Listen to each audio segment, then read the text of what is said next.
Don't give me that eyes. I am not the victim here. I am not the man. I'm not the uncle. It is the way it's like, oh yeah, come back. All right, moving on to the next person. We have Ikrom Tesimi. Ikrom. All right, moving on to the next person. We have Abimbola Abdulwaris.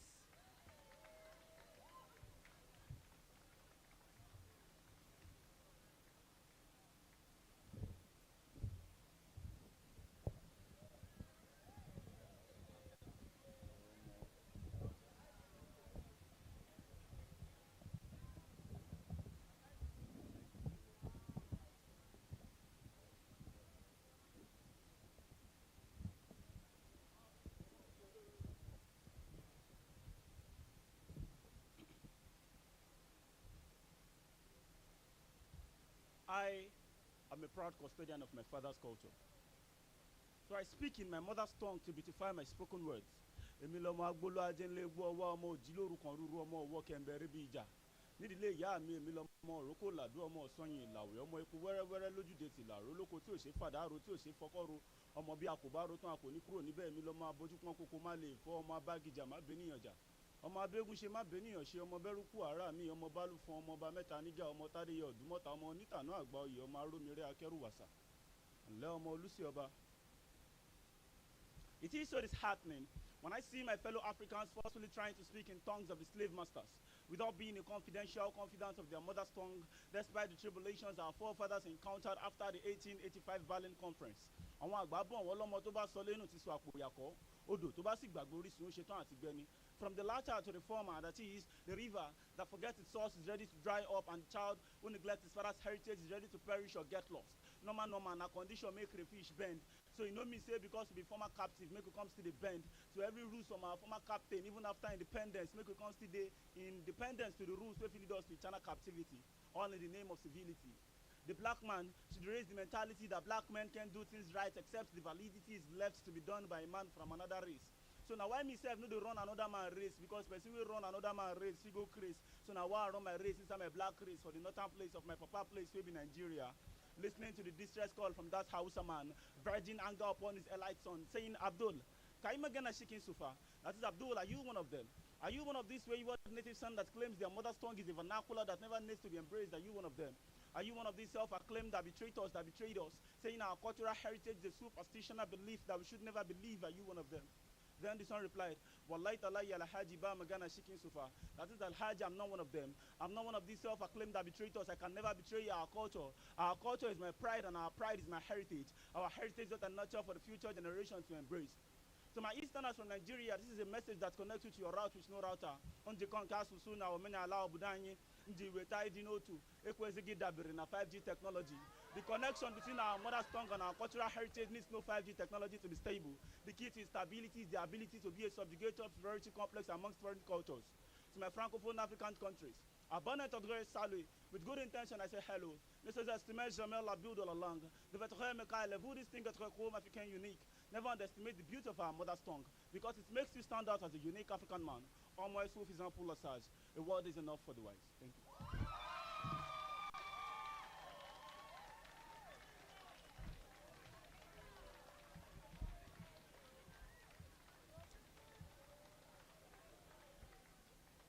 Abimbola.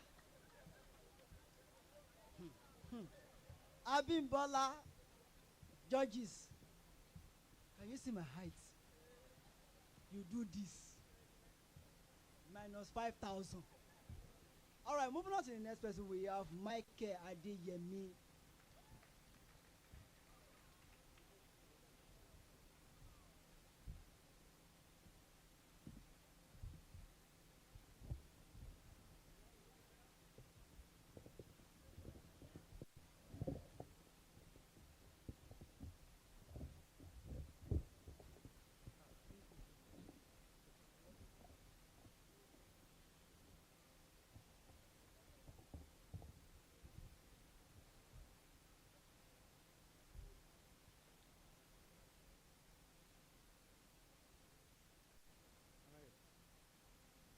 Arise, O compatriots, when we have few leaders to trust, hope diminishing to dust, plus worms eating up my intestine because of food cost. At stake is my self-worth, which I have to trade while begging for the life I should enjoy naturally without bugs.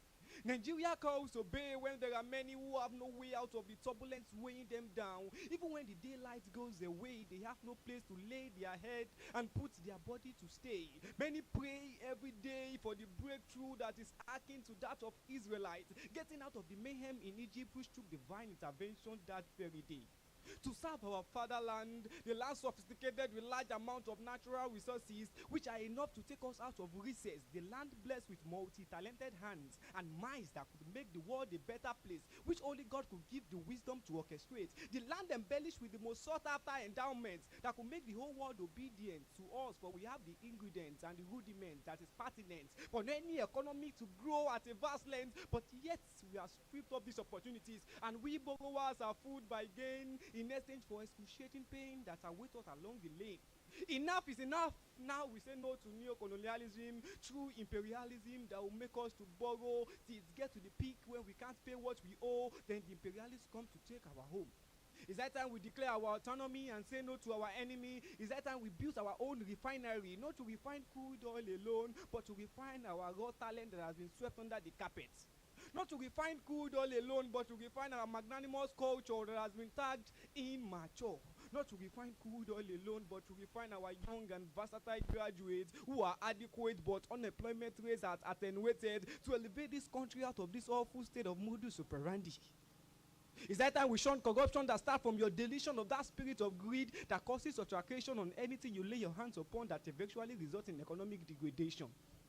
To serve our fatherland in love, strength, and faith, the love for our brothers will give us the strength that will fortify our faith that one day this country will be great. Beside the European countries will be made, before the corrupt countries will be saints, and among the weak countries will be a formidable state. The labor of our heroes past shall never be in vain. Do not forget those that their life was slain on the long walk to freedom, plus several afflictions accompanied with intense pain. Many lost their brain on the lane of exonerating this nation out of colonial chain. If our heroes knew we put ourselves back into economic slavery after their brave fight to get us out of misery, they would have submitted to colonialism absolutely.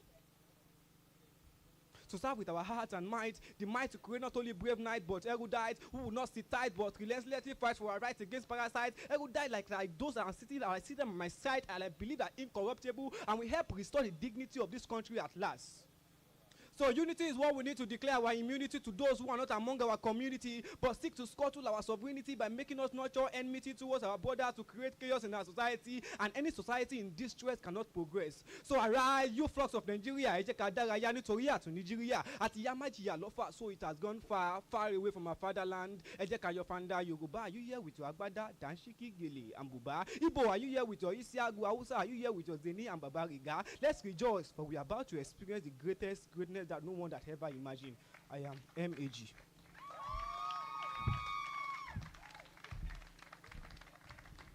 A quick announcement. MAG.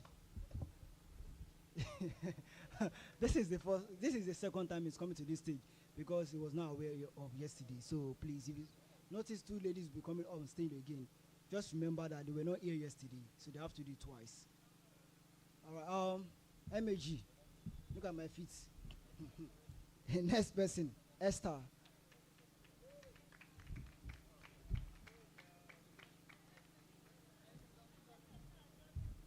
No need. Okay, there's need. Yeah,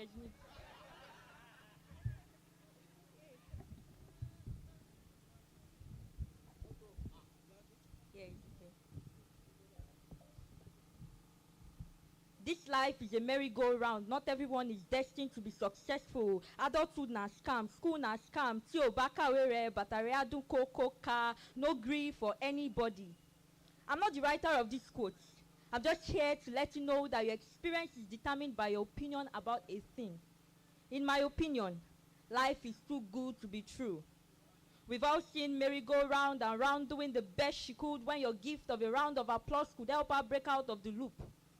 Who says you can't be successful? Even though your contribution is as little as a seasoning, it will make a great taste to a pot of soup. Inside life, some they chop life, they step down with fafa life, not because they were born with a silver spoon, but because they got stay strong to thrive rather than taking their life.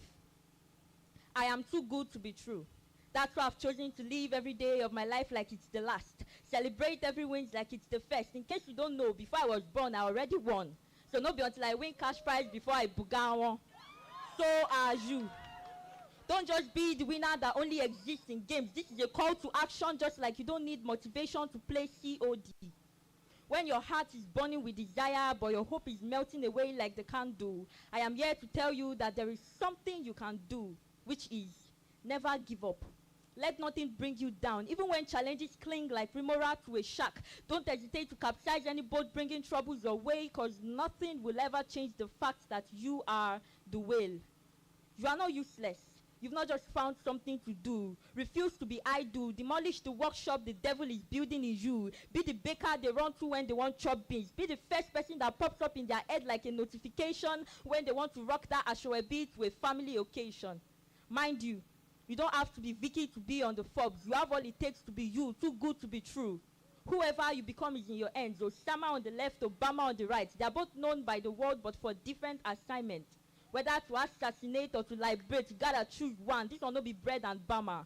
So, no fold that hand. Thank you.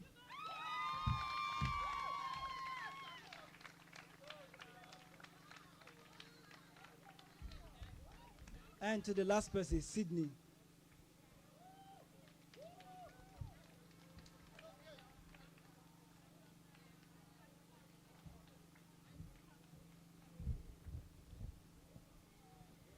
You would hear stories on the street about how Tolu caught a heartbreak.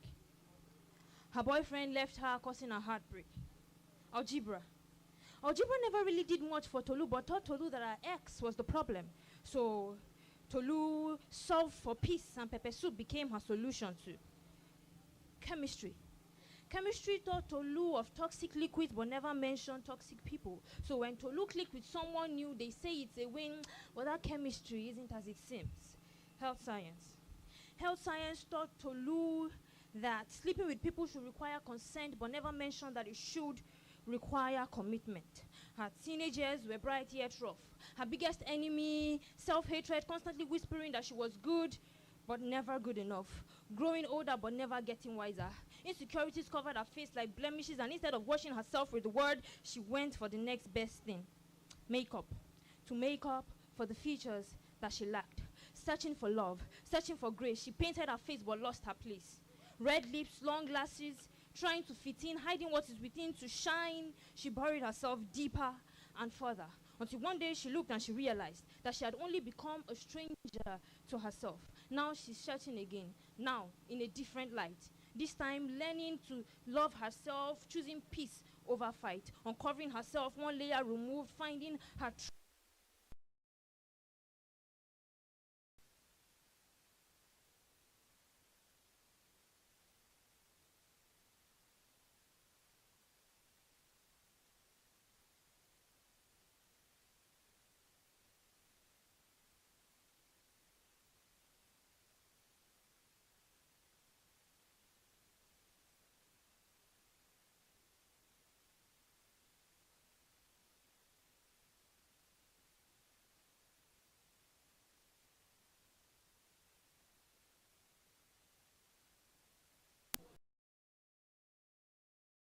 For the judges to conclude, and the best to decide those going to qualify for the semi-final of this Kayode Adeniran Poetry Prize.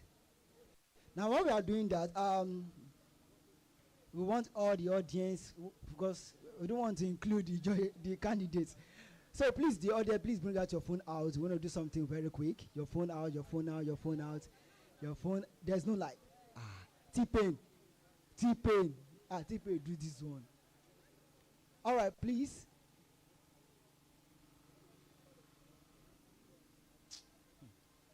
All right, please. We need to do something right now. This does not warrant any airtime. Please go to your Instagram and like and follow Labaf1. Labaf1. Look at my leg. Labaf1. While we wait for the judges to finally disclose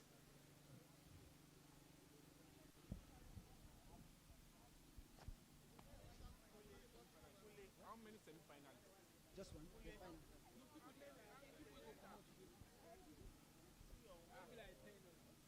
All right. Allah want to pay me. Allah want to pay me. He said I should perform my poem. Yeah, let's start. It is like this. I could read one. Amoto Shayoluwa. Ikram Tesli. Allah. That's my poem. That's actually my poem. If you allow me, I will read all the names here. By the time I combine them together, I've performed my poem for today. All right. While we are doing that, let's play a game. This is it. If you can just not everything about Nigeria is the fastest. Everything done slow. So now to the audience, if you can guess the name, at least 6 names of this contestant that's going to qualify to semi-final, we are going to meet 1,000 airtime. No, just mention and you're out. Now, this is what we are going to do. I'm going to call them out one after the other to tell us their name. Is that okay? Let's go. I should come outside. Just my name is. Hi. So you can see their face.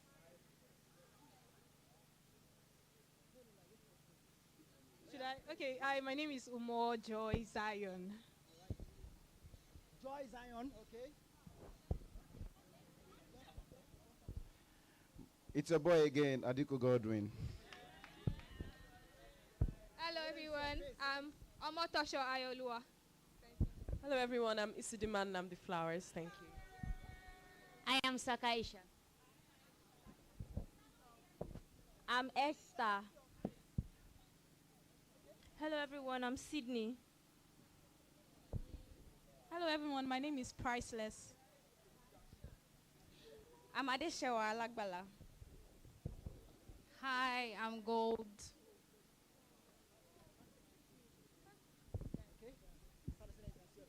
I am Michael Adeyemi. I am Ibrahim Oladeji Tijani. Said Sunday. I am Abimbola Abduaris Adebayo. I am Jay Super. All right. It's time for work. Now we increase from 6 to 10. Just kidding. 7 names. 7. Now, just write it down. Write it down and keep your paper. 7 names. Are you ready? Yes. 7 names. 7 names. In the next 1 minute, I'm going to collect. Please write your name on the paper. Write your name on the paper. Write your name on the paper. All right. This is the challenge. So we are going to write the 7 names of this contestant you felt is going to qualify to semi-final by following on Instagram. Okay, on.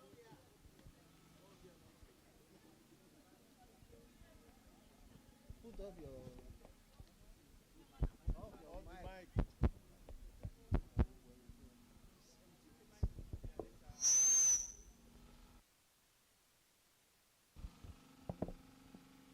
Okay, the rules for the competition, you're going to write those 7 names on either the TikTok page, the comment section, or the Instagram page.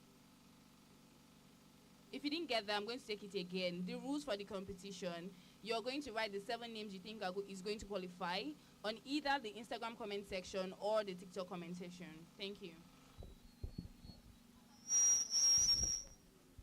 Is that taken? All right. What's the price? Someone is there right now that is going to give you a sum of, listen to this price, a sum of 10.000. 10 naira. Good. Please, you are going up with 1,000 airtime. If you do that right now, and we get the names right, 1,000 airtime. Now, if we get their names right, this election is kind of toxic. We can see the judges moving from one face to another face, trying to see who to retain or disqualify.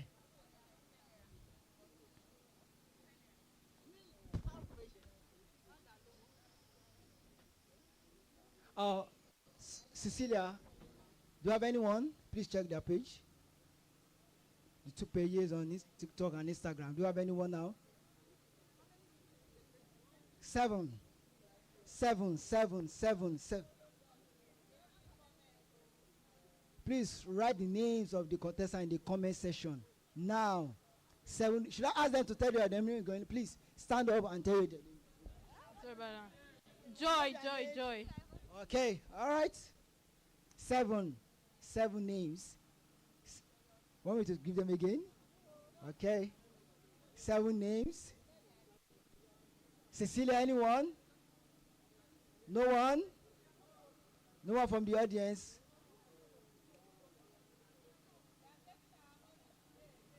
Okay.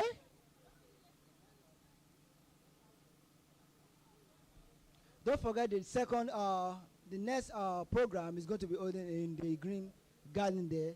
That is the pantomime and the poetry performance. And where we are going to be giving you, a bit of refreshment apart from the one you have eaten.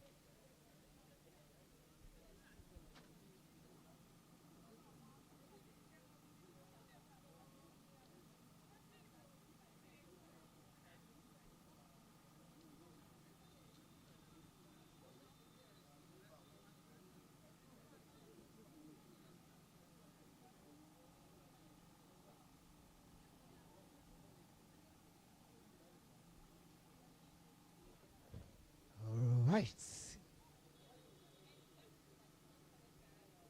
Do you have someone?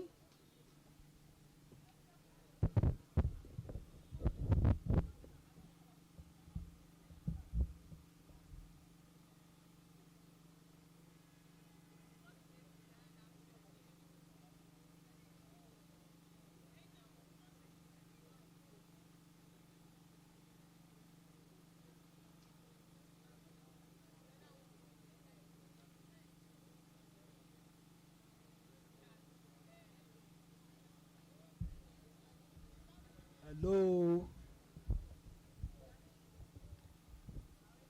The CEO just raised one big issue. Said since we don't have anyone that can write the 7 names down, probably you should share the 500,000 among the volunteers.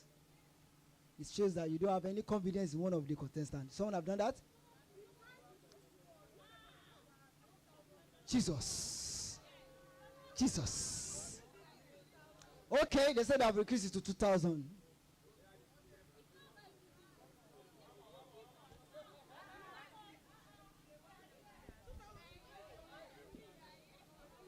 You see, this regime of T-Pain has caused a lot of dishonest in Nigeria to the point that someone is asking, will you give us? That's bad. Please, yesterday was given to Adufe. Adufe? Yes. She received the prize yesterday.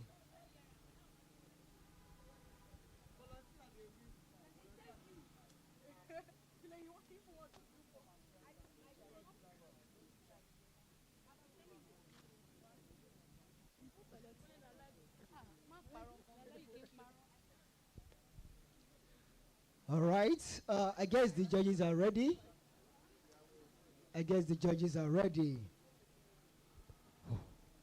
Please, warming up. If I were you, you know what I would do? I'll just start speaking in tongues. Rekabosa. Kakabush. Kabush. Anyone that can eat any of the judges. And if you have anyone, do you have someone now? All right. Oh, so this is the thing. Once the judges say they are ready, so I'm going to just one person.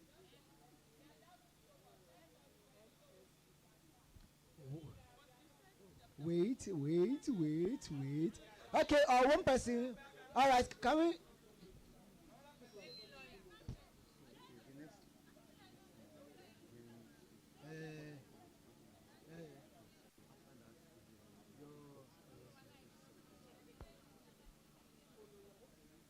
All right.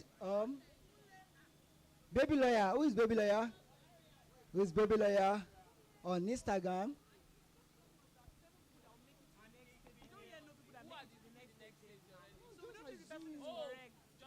just to assume. So no, the thing is, once your name is there, yeah, once the result is out, they will now compare it together. The judges is ready? 1 minute. Okay. Do you know the reason why Nigerians are quick to say, go to court? Hmm? Do you know the reason why they are quick to say, go to court? I used to be a public prosecutor. I used to work in the Attorney General's department. So I know that when a suspect tells a prosecutor to go to court, there's only one explanation. That suspect knows that the court will not find him or her guilty. Which is another way of saying that judging anything is a very difficult task. The panel of judges have, you can see the back and forth amongst us. It is not easy because actually each of the poets that have performed have brought something unique to the contest. And I wanted to let all of us know that you made a very good start, good impression. Unfortunately, some names will not make it to the next round, and you should never be discouraged because of that. I was sharing with the judges on this panel that the history of poetry particularly is that over a period of 30, 40 years, those who started poorly usually end very, very well. And sometimes those who started very, very well, you know, either go into banking and finance or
individual prescriptions, because there's no one size fits all for poetry.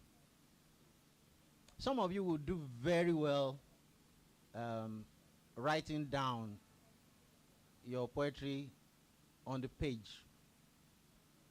Some of you will do very well performing. Some of you will improve either way. Some of you will do very well with both platforms. So this is a good test that you came forward and exposed yourself to the crucible. All right?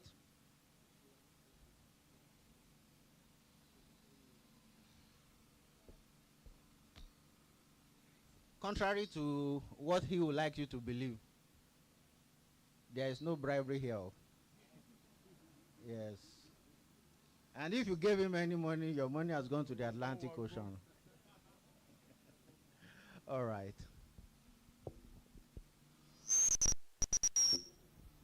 All right, so the judges have come to the final conclusion on those that will be meeting tomorrow for the semi-final. The first person, okay, this is the list of the people that will be contesting tomorrow. The first person is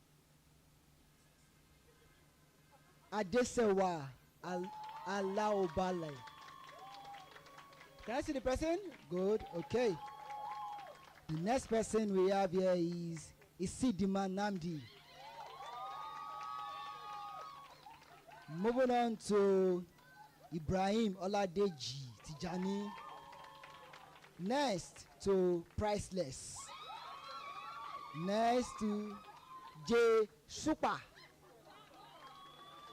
Now we're moving on to the next one. We have Joy Zion. Where's the person? Joy Zion. Okay. The next person we have Omotosho Ayolua. Where's the person? Where's Omotosho? The next person we have here, Said Sunday. Moving on to the next person we have Abimbola Abdulwaris. Next one we have Ogbo Toshuku. Next one we have Sydney Kolawole. And the finalists we have here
Then after the after he has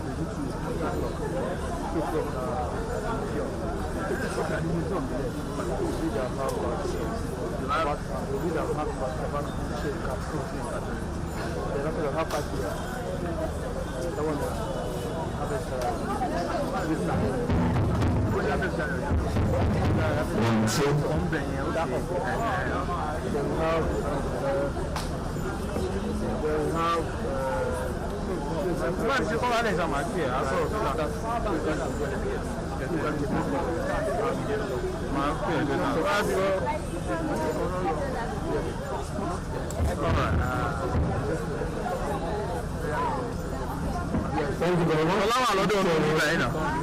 Don't waste much time.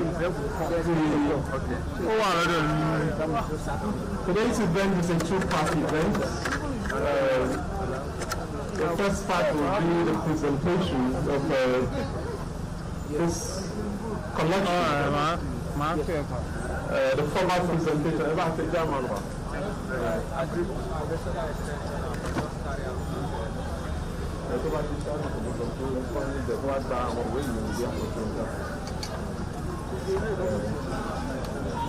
So it's a two-part event.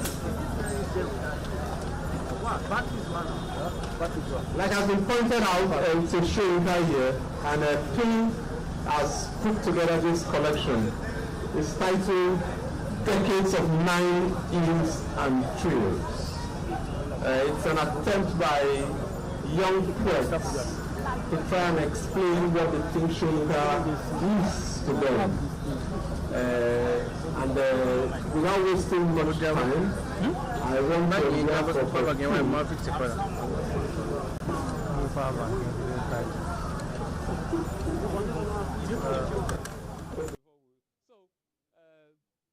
it's one of the beautiful importance of this year for all of us, being a Shoyinka year, is to try to reintroduce as many of us as possible to all of the writings and materials of Shoyinka. When you start reading Shoyinka, you become a completely changed person as a poet. And don't let anybody deceive you when they tell you that his language is extremely very, very difficult. There is nothing that is difficult for every person who strives is to become a poet. So I'm happy to have been part of this publication in terms of writing the foreword. I also want to confess that Shoyinka is inspiring my current collection titled City of Dead Dreams. I take, for me, one of the greatest poems that I've ever read is the poem Abiku. It's the greatest poem I have ever read. And I challenge poets who think they are poets to go back and read that poem. You are going to find your meaning for that poem. For me, Abiku is Nigeria. Abiku is the failed leaders who keep returning back, and they keep boasting that they are going to come back. 2023, 2027. They keep telling you that they are going to come back, and they defy it to your face that you can do nothing. For me, there's no greater thing that Shoyinka has done to my life than that poem allows me to understand Nigeria from 1960 to 90 continuation. When somebody tells you that, na me don't rule on her, na me don't spoil on our country, nothing on I go do, I go come back. And they keep returning themselves. Even when they finish us as military rulers, they return back. Waiting be Abiku, when Obasanjo will do 12 to 13, return back. The same Abiku come back now, the same mark. Where the useless source is that they come back in the same person, in the same face, in the same name. The Abiku metaphor self, the person go die, go come back as a new name, as a new person. Our own Abiku rulers, they come back in the same name, in the same person to come commit the same, I beg. And that for me is the unique beauty that Shoyinka employs language in a way and manner that you can find meaning from your own experience, distinct and different from what Shoyinka is even attempting to bring to you. There is no greater poem. There is no greater material when you can get into it into 4, 5, 6, 7, 8 space. So without wasting much time, we'll kick off this event. I will invite our Oga Kpata, who organized all of us, who moderated all of us to commence this experience, to kick off this event with an introduction of, why this materials was. So, Auntie Shola, thank you very much. Thank you so much, sir.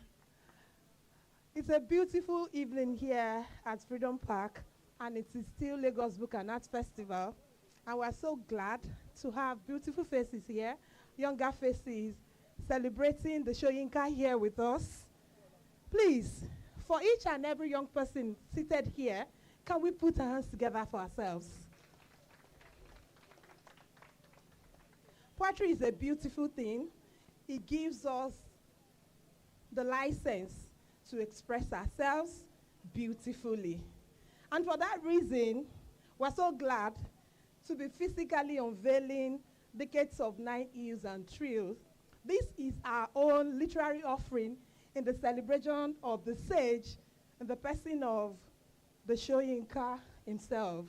And this is the Shoyinka year, as Baba turned 90. And so I'm going to be reading from this piece at the back of this anthology, and I'm very sure you enjoy this. This is on behalf of Poets in Nigeria as we unveil Decades of 9 Hills and Trills. Please do enjoy this bit. This anthology is a literary offering in celebration of our literary icon, Professor Akiwande Oluwole Shoyinka, and to the blossoming world of literary creativity globally. The poems are the works of distinctive contributing poets in response to a call for submission of poems by Poets in Nigeria initiative. This is a non-governmental literary hub dedicated to promoting poetry reading, writing, and performance in Nigeria and beyond. Our thematic thrust and choice is the gift of great wit and sociocultural strength, which looked at decades of multidimensional conscientization of people for sociocultural development in Nigeria and around the globe. Overall, I can say this is a fusion of diverse thoughts, eclectically crafted in lines that honor our literary icon as we eulogize decades of 9 Hills and Trills. Of a renowned literary godfather with an endless tunnel of wisdom. We hope you will enjoy these poems and importantly, stay committed to virtues of truth, justice, and equity in all your dealings. We can do better. So, Poets in Nigeria, thank you so much for these gifts dedicated to the celebration of Wole Soyinka, Professor Akiwande Soyinka, in this year tagged the Soyinka here. Thank you for this honor. Thank you very, very much. Thank you, sir. People usually find it very difficult to be my Oga, but she succeeded to be my Oga during the period where we were engaged in this enterprise. I want to thank my Oga faithfully for delivering the job. I think the next thing is to call myself to now speak about this book, The Forward. And I don't want to read, just say one of two few things about Soyinka. And I think the first thing we must take away from Soyinka is the life of his activism. It is not enough to just write and say that I have written. Let what I have written go and do the justice. Soyinka uses his life as an example that as a writer, you must also be involved in that process of change. So your poems could be as beautiful.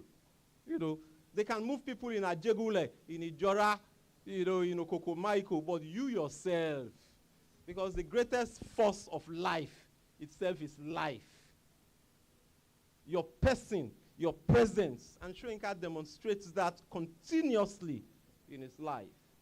So this is a celebration that not even just as a young person, but even as an old person, he still feels concerned. And that is my take against all of those who say Shoyinka is this, Shoyinka is that. This man is an old man. And whatever little, I can forgive what you refer to as little errors, quote and unquote. It is you. It is we who are criticizing Shoyinka that should be ashamed of ourselves. That with our age, as writers, what are we doing with our lives in terms of defining the appropriate level of involvement and intervention? Not to say that this man, so we point that out. And a lot of the 34 poets in this collection took one beautiful thing out about Shoyinka. One of the beautiful things they took about Shoyinka was his gray hairs. And about 4, 5, 6 poets focused their attention in delivering that aspect about Shoyinka. For him, for some of them, his gray hair are indication of what? Of wisdom. And you could see this wisdom lettered in all of his materials. Even some of the simplest texts, take the Lion and the Jewel that has been in the syllabus repeatedly over and over again. For me, that is another beautiful classical text that speaks to the ideas I will embrace till my death. The rivalry between young people who have ideas in their heads, who want to contend with the ruling class and are not ready to dirty their hands. That book provides a lot of key lessons in life. Because what was CD asking for? Pay the bride price. Baroka was willing to pay it. Baroka went to the step to appropriate an instrument of civilization by printing CD space on a stamp. So you must know, those who want to change society, they must know the forces they are contending with. They are ready to appropriate everything. Tradition and modernism. And we have this man who wanted the jewel, who wanted power. Transform CD to political power, and they were not ready to dirty their hands. And when that dirty their hand was just go and pay the bride price. Baroka pays the bride price, and what does he do again? He appropriates civilization, instrument of civilization, so that again is another very big political lesson to young people. Because Labaf is not just about literature, it's about our society, it's about how we can all work together and use literature as an instrument to transform society. So straight away, we want to applaud all of the poets in this collection, and we will do a roll call for 1, 2, 3 of those poets who are here to invite them to come and read directly from their poems. A round of applause for 1, 2, 3 to 34 of the poets that we have in this collection. Before I do that, I will take time out to invite the founder and president of PIN, in no other person than the poet, Erieta. A round of applause for him. Yes. Who ran this initiative, who has done all of this for all of us, and he has continued to do all of this decades after decades. He's a senior citizen, So, and you know what it means to be a senior citizen in a country like this. Thank you very much, sir. Thank you very much, Daga. When you stand by me, I always have that confidence to talk. So, Daga, thank you very much for that very, very inciting opening. Sir, distinguished guests, ladies and gentlemen, that was a pep into the main item of the event. I want to, at this juncture, recognize all who have featured in this collection. Can I have the book, please?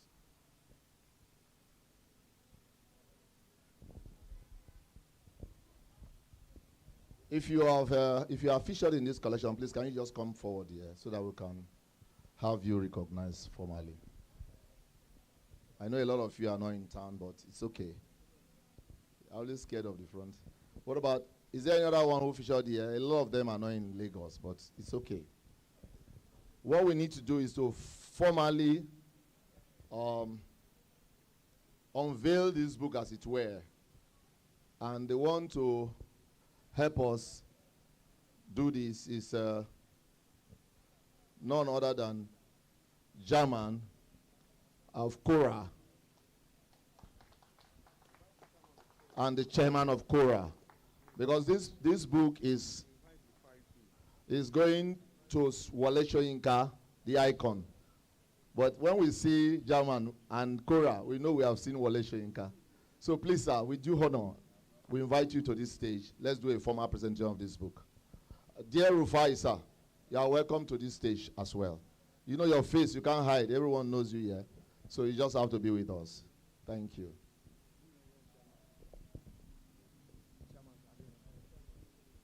The chairman of Cora.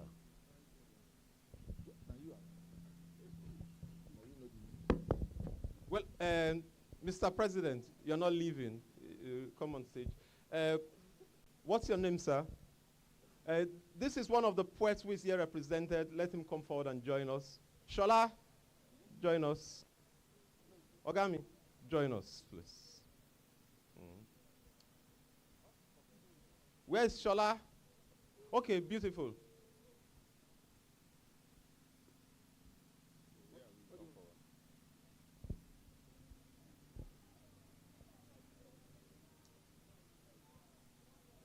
Sister Shola. So let me officially hand this over to the chairman, board of trustee, Cora, to officially do the presentation. While I will now hand over the mic to Henrietta. While I will now hand over the mic to Henrietta to do the official presentation. Yes, to do the official presentation or the formal presentation of copies to Wale Soyinka through Cora. Thank you very much. Yes. Yeah. German show help us, please. Well, if you see me whispering and knocking in fact, first of all, a great round of applause for Henrietta Olibabo. You know, if there's one man who didn't have to do this, it is Henrietta. He was an oil executive who then decided to be a poet, or who was born a poet and continued to do. And he's not just doing poetry, he's doing poetry in pidgin and activism and mentoring a lot of people. They just finished the cross-country poetry event. And so when they called the chairman of Cora, and I said, don't just call him like that, because he's also somebody from outside of writing, but who has done wonderfully well for writing. Because he's a published poet. He's a published poet. And he was for a long time chairman of Association of Nigerian Authors, Lagos. And it was under his regime that actually Anna grew wings. Because he came with a different mentality. Yeah. You cannot just be poet. You have to be poets who can survive. So that's Chief Adeonogun for you. I think I'll leave the rest of the talking to him. And he's the chairman of Cora. He's the chairman of this whole festival that we're doing. Sir. Good evening, all. Every time that they invite you to an event, you have to ask them, what is the backstory? I can see familiar faces here. And they are usually what we call the usual suspects. They are the same people that you see over and over and over in creative endeavors. To my right is Rufai Oseni. He too is very notorious for the right reasons. German is to my left. And I can go on and on to identify these people. So you can see this kind of company that I keep. and I'm very happy that I keep this kind of company. They are the noblest of spirits you can find anywhere. So I'll give them a round of applause, please.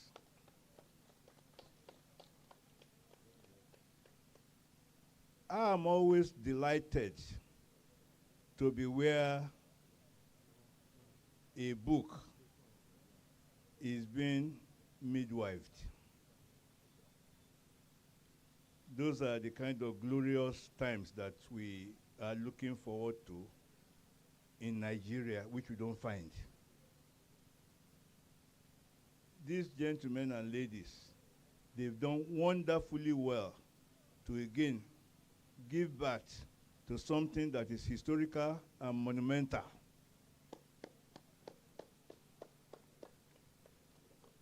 So it gives me great pleasure to be holding one of the books and to dedicate it to creativity and the glory of God. So, ladies and gentlemen, share in the joy of the moment, share in the pride, share in the excitement of the moment. You are all parts of history. Give yourself a round of applause, please. We don't want to go into the lousy part of book launching. So, yeah, we are noble people. We are respectable people. There are other ways that we do it, not the very, very paparazzi one that, you know, to showcase our ill-gotten wealth.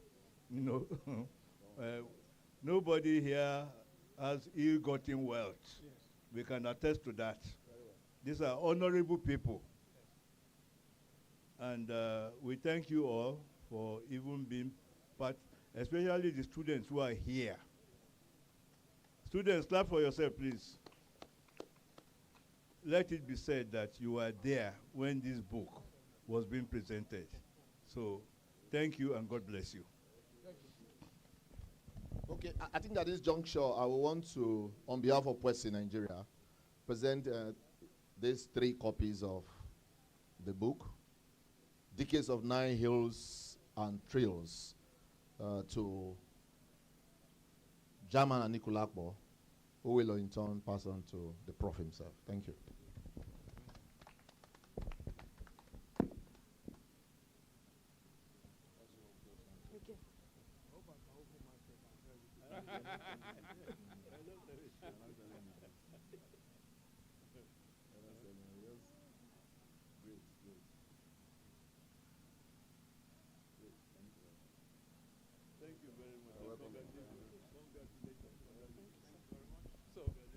Without much ado, we have some of the poets here, so we'll invite them one after one to have the read of their poems. Can you?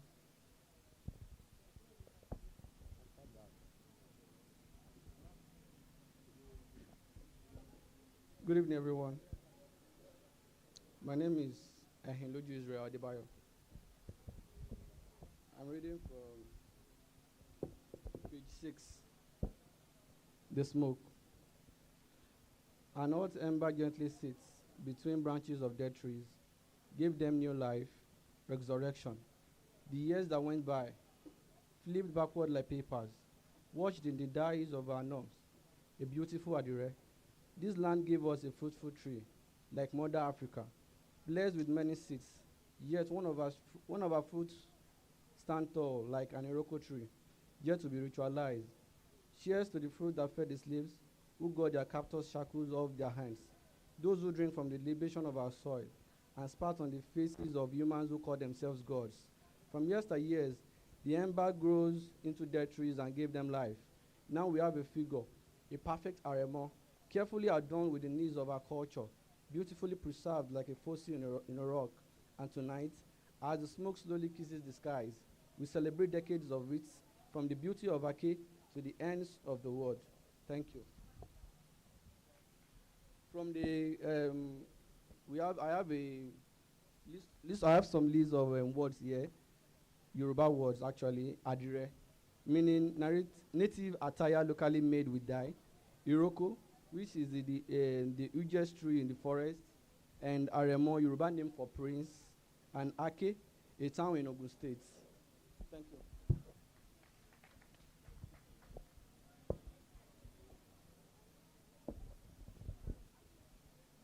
Good evening, ladies and gentlemen. Emmanuel Abiodun Dada is my name. I'm reading from page 37. Page 37, Hills and Trails.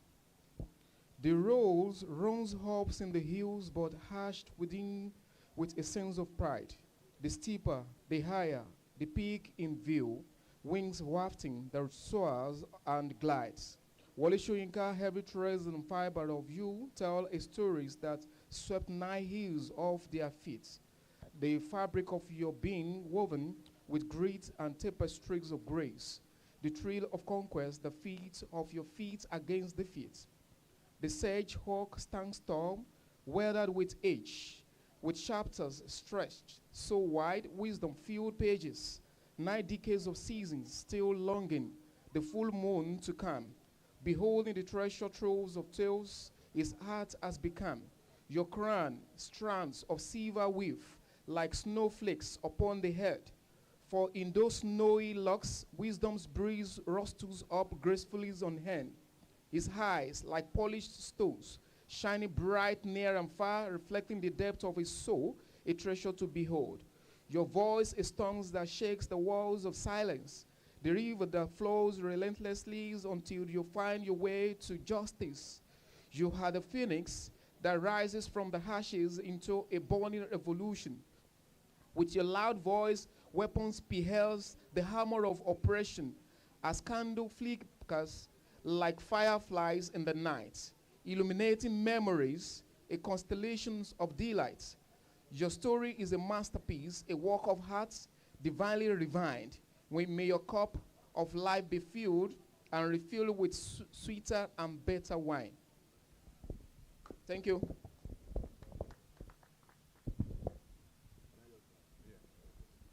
Distinguished guests, ladies and gentlemen, I want to recognize and invite up front here these special guests, poets who are supposed to lighten this space for us.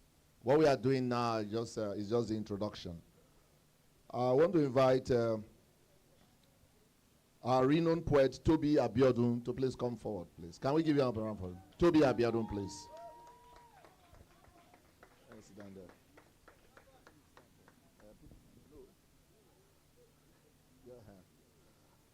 I think we've all seen the popular Evelyn the poet.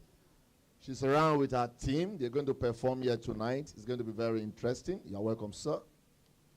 We also have here, I don't know whether chemistry is around. Both set, Bamidele. Both set, please, can you give it up for him, please? Give it up for both set. I doubt if Tiwista is here, I would have seen him. Solar Speaks is not here. I've not seen him. I'm sure Indomitable is here. Indomitable. I'm indomitable. I am indomitable, please. Can you give it up to her, please? Hello, where are you going?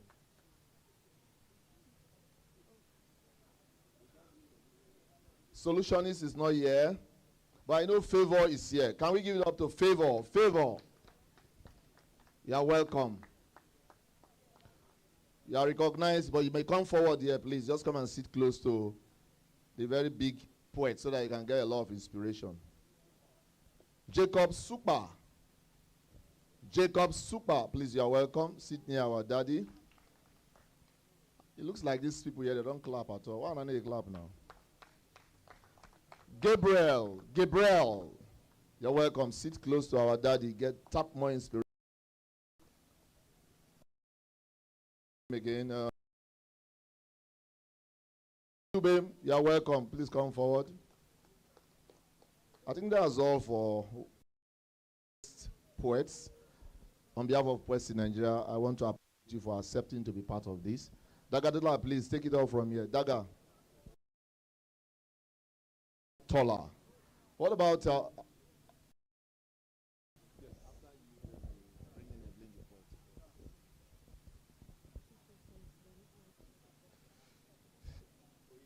the revolution will not be blue.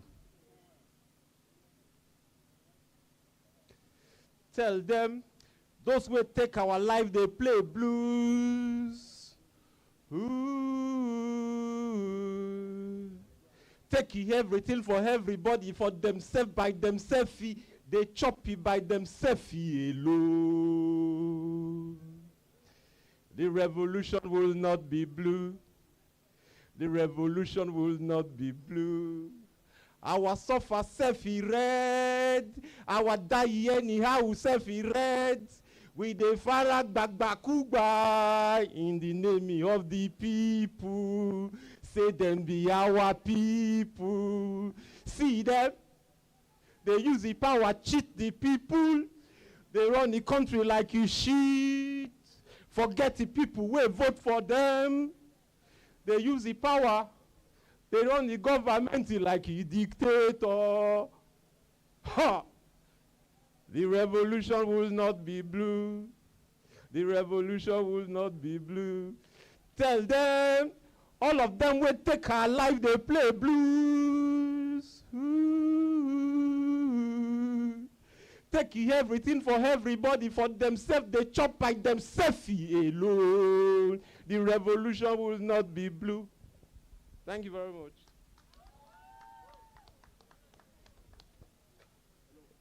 It's a show. Yes. It's a showinka year. And there can be no better place to start in a showinka year than to call my own Oga. And when I say now my own Oga, you can be sure he's gracing this event with all of his presence, and we are entirely pleased that he's here. I have the honor, even if now he just come here and mention his name, say his name now Sage Hassan. He has done his deed for the day. A round of applause for Sage Hassan. Even if not to just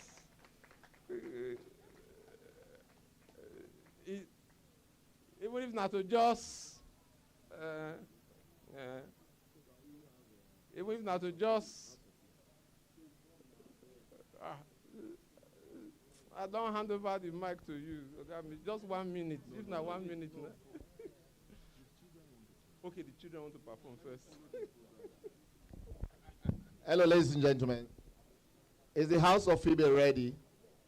Are we ready? So, ladies and gentlemen, in ports in Nigeria, we have the children wing, which is managed by the House of Phoebe.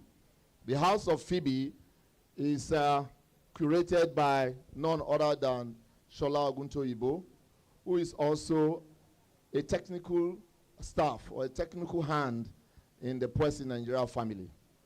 On this note, I want to once again recognize the presence of Sage Hassan.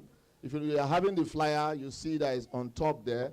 The opportunity of this event, one of the opportunities that this event offers is to have both the old and the young meet and cross-fertilize, as it were. We learn from the young will learn from us. But at this juncture, I'll be inviting members of the House of Phoebe to take the stage. House of Phoebe, please. Can we give it up to them?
Thank you very much.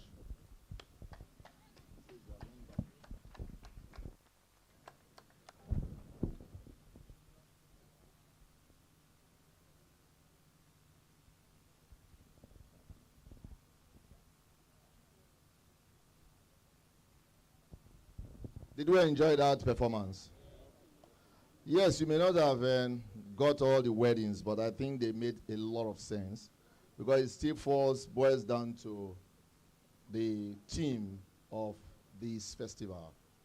Breakout, hope is a stubborn thing. Like we said earlier, we're going to be having the old, the young, and the youngest to perform today. But you see, one of us, you heard Daga said he's Oga. So if he's Daga's Oga, then you can imagine that he's Oga of a lot of us in the area of spoken word poetry. Sage Hassan, you're welcome. Sage Hassan is a leading spoken word poet from Nigeria, renowned for elevating the art form from intimate open mics to major media platforms. Over the decade of the 21st century, he performed hundreds of pieces for prominent brands and at some of Nigeria's biggest concerts and events. Known simply as Sage, he's also a writer, a filmmaker, and educator. His creative journey has spanned stage and screen, where he has acted in both theatrical productions and television. Sage's fiction, non-fiction, and biographies for individuals and organizations. In his literary journey, he has traversed the stage, into film with several projects in his repertoire. He has authored multiple books, including Dream Maker, with his released 2 poetry albums, with a highly anticipated 3rd album on the way. His filmography features around 11 produced works, primarily documentaries, along with a few short films, and is currently in post-production on his first feature film. Passionate about teaching, Sage shares his insights through videos and intimate gatherings, imparting life lessons he has learned along the way. He has also hosted various events using his platform to inspire and entertain. Sage's mission is to combine storytelling with education, enriching lives through his poetry, films, and teachings. It's my singular honor to, on behalf of Poets in Nigeria and the choral family, to welcome on stage Sage. Can you see the connection, the poetic connection, stage and Sage? You're welcome. Good evening. I didn't know I was part of the old. I was hoping that I was still young, honestly. So saying that the old and all of that, I just realized that I was one of the oldest here, and I'm thinking, okay, I have really gotten old. So thank you for promoting me to old. And I'm not very, very good with attention, funny as it may seem. I'm not very good with praise. I'm not very good with it. I like to disappear. I have this philosophy that I call, it's philosophy of oblivion. I believe that the end result of every living being is oblivion. The end result. So the fact that we struggle for fame, for legacy that will last forever, is absolutely ridiculous, my opinion. This goes completely against the grain. So I'm rebellious. I'm a rebel, and they say rebels should have a cause. I'm a rebel with no cause, So there's no cause to my rebellion other than to rebel. I remember we were talking about why someone asked me, why you rebel? I said, just for the sake of it. Because someone has got to say no. Someone has got to be different. The only way you can measure what you're doing in the right way as right is when there's someone opposing you. Without any form of opposition, any form of differentiation, there is no way that which you're doing is going right. Because it's human nature. We're going to falter, we're going to flail, or we're going to fail. So I absolutely believe in oblivion, so much so that sometimes I walk towards my own disappearance. It's really sad. So because sometimes I'm going to walk towards You know, I want to put out an album, I want to put out a song, I want to put out a video, I want you to see it, but then I don't care if it disappears after. I believe that art sometimes, some sort of art, or some sort of artist is like, you know, we are an addition. We are an invisible aspect of the whole. It's not everything that art does that art must be seen. We are, especially poetry. How many people know that if this was a comedy show, there'd be like 2,000 people here? You know, but I was talking to someone yesterday, says, oh, I want to go to somewhere that will make you happy. I said, no, if you come to poets, they're going to make you sad. Poetry is therapy. Poetry is dealing with the things that people don't want to deal with. And one thing about man's drive for immortality is the need for legacy, the desire to continue, even when you're not here. And sometimes the problem of continuing when you're not here is you're stopping other people who are meant to continue in future to continue. There's a time to just stop, and even if you're going to disappear, as long as you've done your part. It is called selflessness, you know. That's my take on this, you know. But I was telling someone that why do you keep doing this poetry when, you know, it's so difficult? And you know, the theme of this event is just runs perfectly about hope being a stubborn thing. The only problem is that a stubborn thing can also be a foolish thing sometimes. But hope is a stubborn thing. And being an artist and being a poet and poetry and poems are expressions of hope. Because it's only someone who has hope that will talk about the darkest aspect of his being, the darkest aspects of his experience, and still come back tomorrow and say it again. It's not because they enjoy to stay in the suffering or stay in the pain. It's because they realize that somehow, some way, if I spit this pain out, maybe someday, somehow, joy will come. So poetry is really about hope. You know, I first came across Wole Soyinka, I think, when he won the Nobel. When did he win the Nobel? 86? Anybody know? 86. I first came across him. I was 14. He won the Nobel.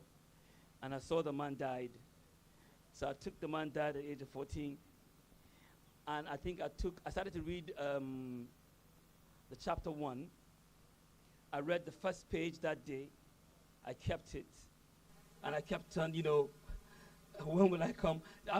It took me like 1 month to read one chapter. And after 1 month, I put the book back, and I told myself, one day I'm going to come to this. I came to it a few years ago. And I dare say he's my favorite writer. I'm not saying it because we're doing this. My favorite writer. I have read almost all his biographies. So I don't read his poetry. I read his play as a secondary school kid, but I didn't like his poetry so much. I liked his biography, his autobiography. They are the most incredibly written pieces of literature I've read anywhere. You know, the only one that I didn't like was the one that came after he won the Nobel. He Must Set Forth at Dawn. I'm having the same struggle, but for different reasons. You know, I think that might be his worst. You know, so sometimes it's good to disappear. Sometimes too much attention might just put you back. So I'm here, I think, to speak to some of the younger poets, and even some of the older poets. Dagatola is a hero of mine, as well as Ariata. But Dagatola is a hero of mine because I don't know anybody who espouses my philosophy of oblivion like Dagatola. I don't know anybody, because he's one person who stays in the back and then trains other people to become better poets. It's like, I don't have to be here. You just go and do it, you know. He embodies what I believe, you know. And I think Ariata is incredible, but I don't want to put Ariata in the same class with Dagatola because Ariata has money. So Ariata, where he cannot go, he will just put money go, you know. So that's Ariata's, you know, that's his Kurukere move. He just say, take money will do it, you know. Then he pull back. But we know that somebody's money is doing something, Ariata. You know. And I respect my friend Tokwe. And and that's all I'm going to say. It's just one respect I have for you, not more than that one. You know, And Toby is struggling very, very much to be the first superstar of spoken word. When are you going to blow? When are you going to blow? You better blow.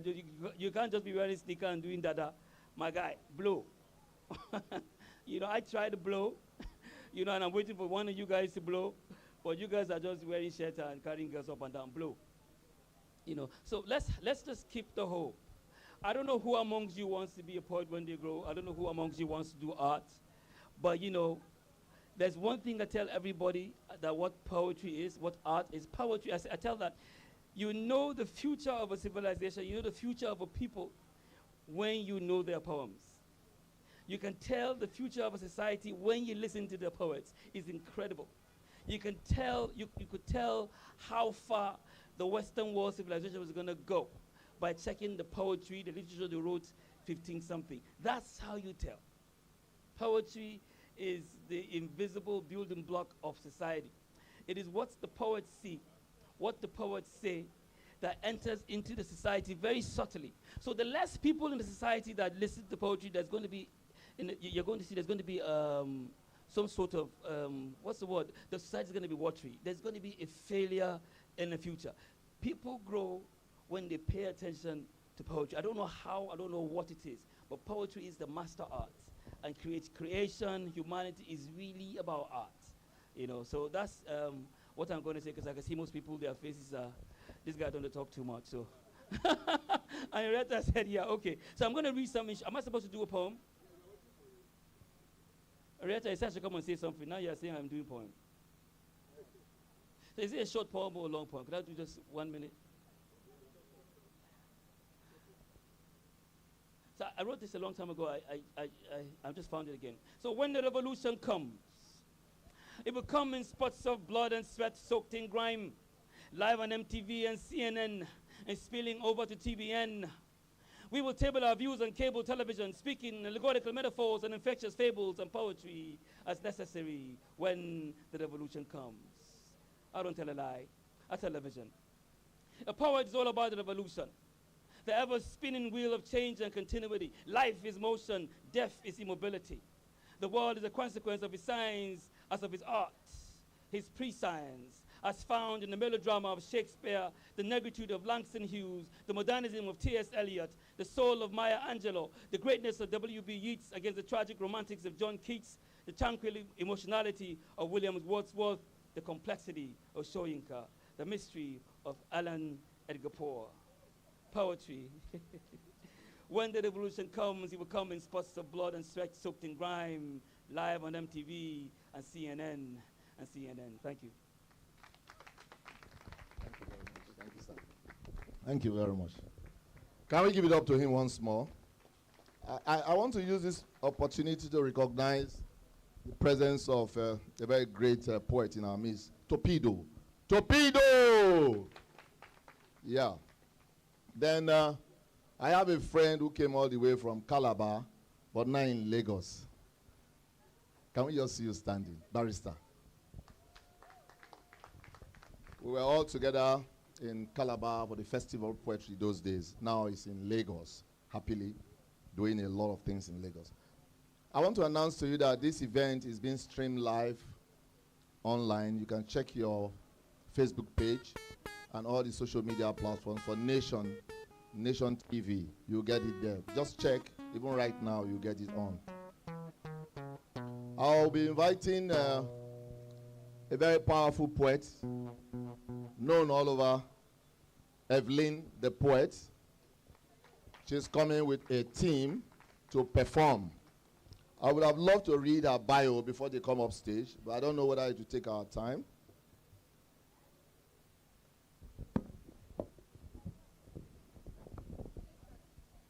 Evelyn the poet, you're welcome. Good evening, everybody. It's great to be here. Let's not talk. This is poetry. We're here to rhyme. Jide, are you ready for me? Let the pot clang. the calabashes. Let mortar kiss the pestle as sticks embrace drums. Baba is 90 this year. Woo! Let's dance to his music of 1,000 words as poetry marries dramatic dance. Let's celebrate with fine wine the metaphors that heralds his fine lines. Let's celebrate Kongi is 90 this year. Woo! Professor Wale Soyinka, wherever you are, we love and celebrate you. We thank you for being an inspiration to all of us, especially me. It's not every day you see someone that is focused from the very beginning and stuck to it till the very end, even till old age. We have a lot of people who have come along the way, they have fallen. But Prof is one person that has stood for justice over the years and has become a beacon to a lot of us. Please, let's put our hands together to celebrate him. Thank you, Labaf, Cora, and Pin for this celebration, giving us an opportunity to, join in the celebration of this great Nigerian. In the spirit of what Professor Wale Soyinka represents and the theme of this evening's event, I bring you Freedom Speak. My name is Evelyn the Poet. On this stage, I'm with Jide. Enjoy. I am a soldier, ready for battle, leaving the barracks into the war zone. I face a lot at war every day, but I still make it back home. I put an end to a lot every day, and that's what makes me a good man. And I'ma keep on fighting. Fight on, my brothers. Fighting. Fight on, my sisters. Fighting till the end of time. Like Professor Wale Soyinka. Fighting. Fight on, my brothers. Fighting. Fight on, my sisters. Fighting till my time expires. Freedom speaks. Freedom speak out there on the streets, calling, who will set us free? Freedom screams, who will set us free from pain and injustice? Freedom speaks. Freedom comes calling on the streets. Who will speak for the weak and deliver them from terrorists? Freedom speaks. In the jungle of man's wickedness, freedom questions, who will set us free? Freedom screams out there on the street, where tears fall on deaf ears, where heartfelt wailing for change, true change, are swallowed up by shady deeds and violent men. Freedom speaks. On the streets, two laws exist. Two different laws exist on the streets. Two different laws govern the poor and the rich, the strong and the weak. One is for Satan, the other meant for saints. Right into the end of times, I will keep on fighting. Fight on, my brothers. Fighting. Fight on, my sisters. Fighting till my time expires. Freedom speaks. The nation is no longer at ease. Boys are angry. Girls are forced on their knees, raped, kidnapped, dehumanized. The nation is no longer at ease. Men are forced to japa. The nation is no longer at ease. The world has lost its wit. Freedom speaks. Freedom comes calling on the doorsteps of creativity. To you, world soldiers, writing to right the wrongs in society. Freedom speaks. To you, pen pushers, in protest, solidarity with the bar, you raise the bar of integrity. Freedom speaks. To the writers, read. Against the odds, may your passion burst forth like the raging sea. Against the odds, may your pen pull down walls. Against the odds, may your pen and ink conquer corrupt deeds and shady thoughts and light the lamp for posterity. For someday, if your pen persists, someday you will change the songs on the streets. Someday, like Martin Luther King Jr., because of your lines, we all will scream, free at last. Free at last. Thank God, we're free at last. To the end of time. Oh, fighting. Fight on, my brothers. Fighting. Fight on, my sisters. Fighting till our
invite Gabriel to come up stage. After Gabriel, then we have Favor.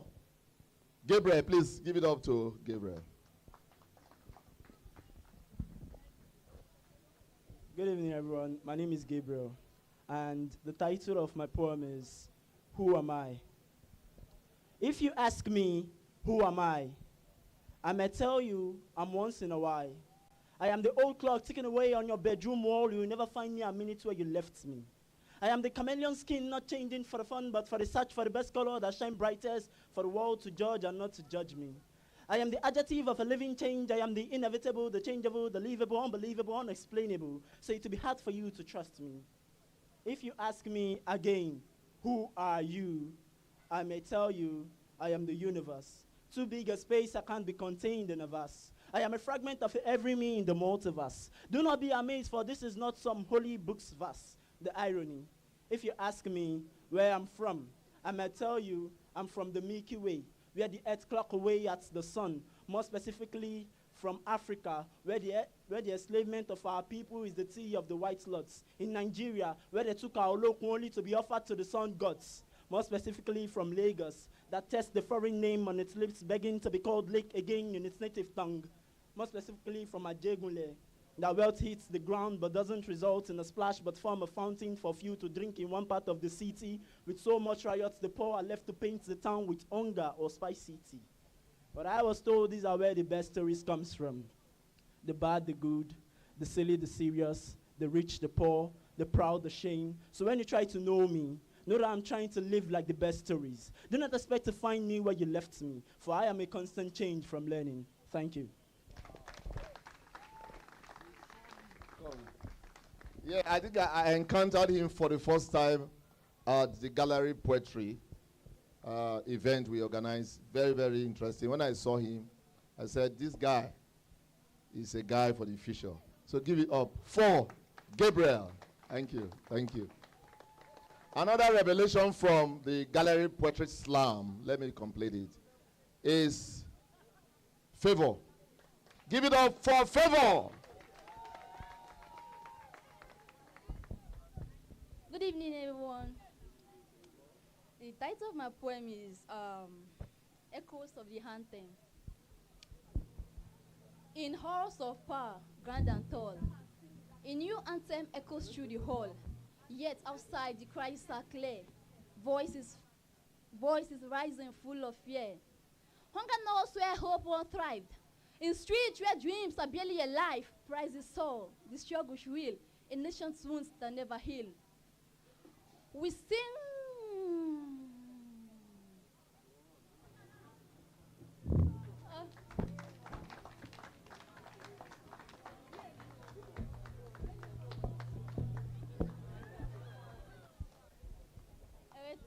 Let me do another poem, please. It's not a slam. Just do what you want to do and feel free. Do something else. Hey, sorry guys. The title of this one is Many Years of Silence. Many years of silence, a void where you should be, a father lost in shadows, unseen, unknown to me. Did you think I would be fine? Did you care at all? Every birthday, every milestone, your absence built a wall, yet in this silent storm I found my own strength in the gap you created have grown a great length. Still, the anger lingers. A wound that never heals for the father never knew, and a bond that never fused. So, live your life in the shadows where I rise in the light. For though you are my father, my spirit takes its flight. Thank you, sir. Another revelation from the Gallery Poetry Slam that was held in Lekki this year. Favor is a very promising poet. I know she'll make it anytime, any day. And give it up for AJ House of Poetry. Come up stage. We have several other persons that will perform, but we just want you to do it before we invite them. Shibudom, Abi? Shibuim. Shidubim. Thank you.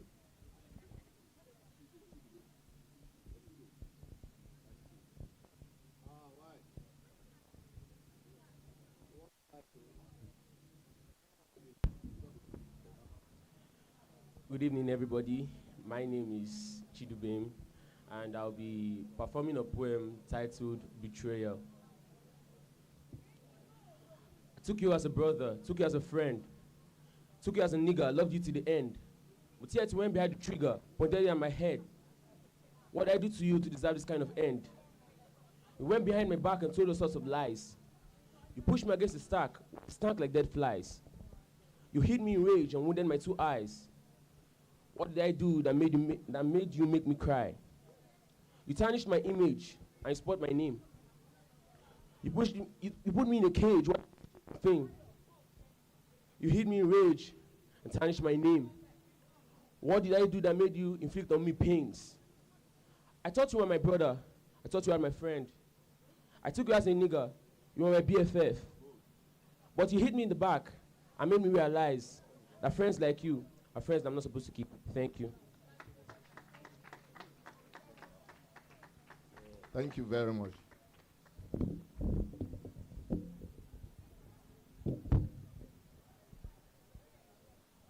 Please, can you give it up for Shidubem? Thank you very much. I'll be inviting a very seasoned spoken word poet in our midst. There will be no time to read his bio, but permit me to invite upstage the one and only Bold Sex. Bold Sex.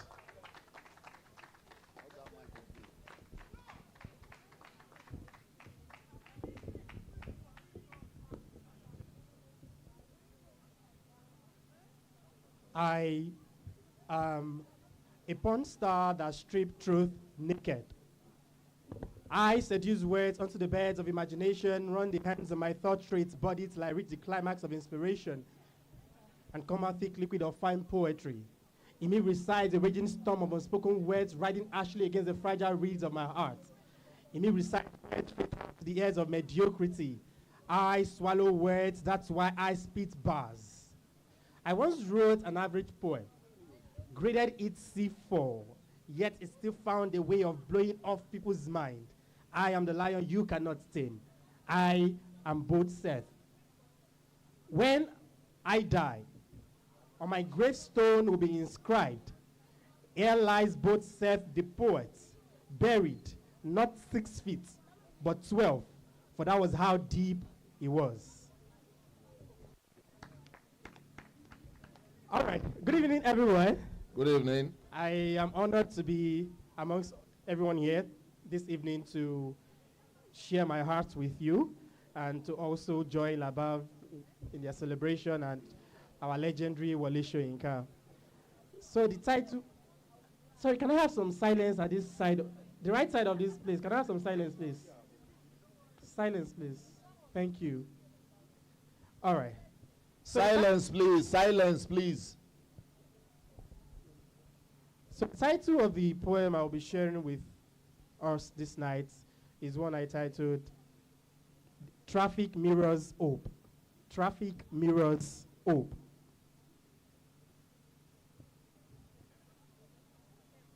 Have you ever been stuck in a traffic so thick that your buttocks ache and you have no other choice than to sing it a lullaby by adjusting your buttocks till it attains a position of comfort? There is no time I am stuck in an unmoving traffic that I do not see a perfect reflection of our country as a whole, stagnant. Every time the traffic light turns red, I remember that night at Lekki toll gate when we were being forcefully stopped in our tracks. The blood of our brothers and sisters no longer saturated their veins but littered the streets. You will be forgiven to think we were in India and this was holy. The way our blood, our tears, our sweat formed the festival of colors. We have become the Samson to their Delilah. Dreaded our looks so much that they locked us behind the bars of their cocking guns. It says on the beats, heartbeats drop dead. Our leaders are like sperm, with only 1 in a million turning out to be human. They've turned themselves to Pharaoh, swearing they will never let the light turn green, never let the people go past penury, insecurity, hardship, and unemployment. They have done all they could to break us. And maybe sometimes they do actually succeed in breaking us bad, that we have become Walter White, so broke that we cannot even afford to give up. Or maybe we are not broke. We are just stingy because we are still rich enough to credit our dreams. So like Toby, our hustle go pay. People go see receipts. We are the proverbial. If you aim at us, you better don't miss. For what doesn't kill us puts in us this stubborn thing called hope. So we keep going, we keep pushing, we keep hustling until we see the light at the end of that tunnel. For like funnel, no fit hold water, we no fit accept, say hope no day. We fit no see balance die a child, but we no fit die yet. Kill us 1,000 times, we shall be reborn like the phoenix. We are of the tribe of warriors. Defeat no fit warriors. We get back on our feet, always no retreat, no surrender till we achieve that glorious feat. We know they go gym, but we fit see to it that we succeed in our quest in making sure our children do not fight a war they are meant to read in the history books. So like a passport photograph, we go take them personal. So if there's anything traffic has taught us, it is that we may be denied, we may be delayed, but we are never denied of reaching our destination. So the sun will rise tomorrow and we will go again. Thank you. Thank you.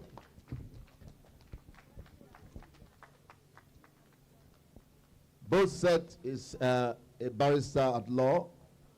I'm inviting another barrister at law, a poet and storyteller in the person of Tohib, to take the stage. Tohib.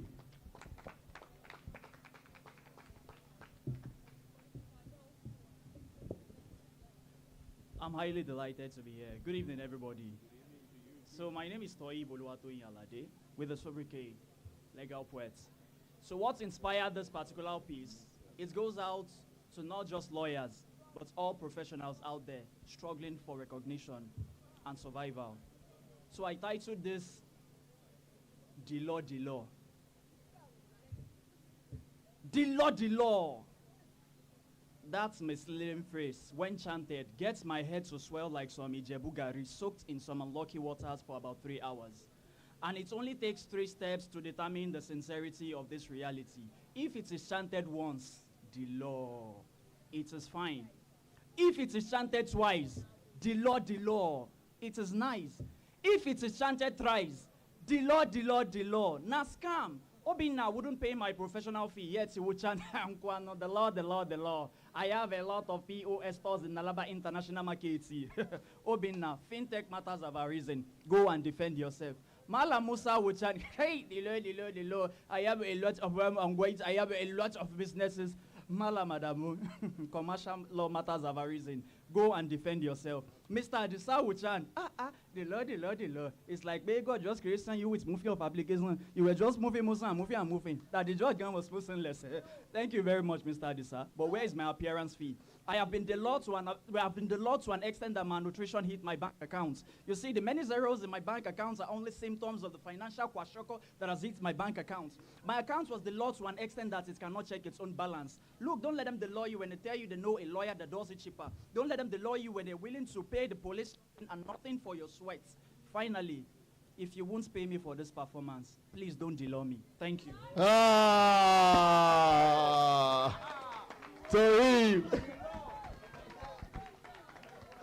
Thank you very much.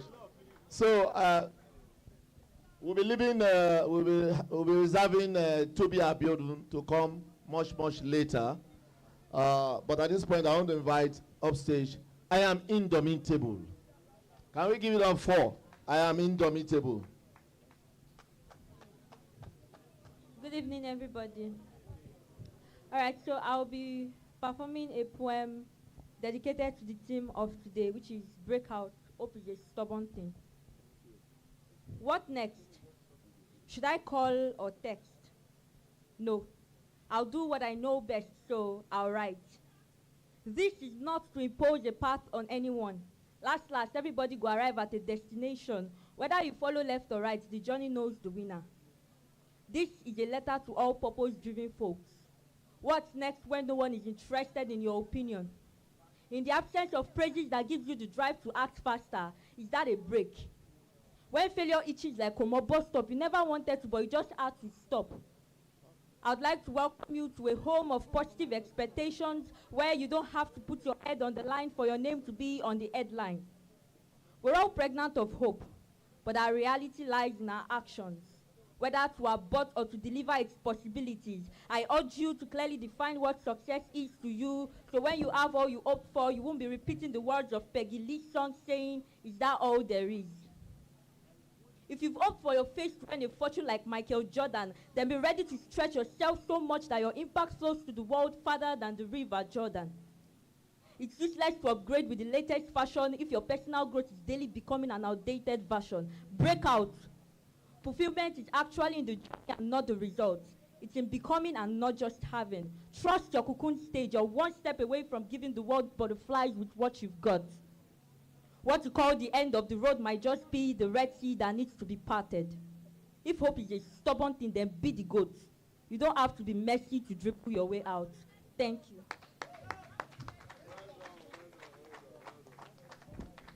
Hope is a stubborn thing. Breakout. So where are we now? Be the goat. I'll be inviting. I'm inviting Abdul Waris. Abdul Waris. Okay.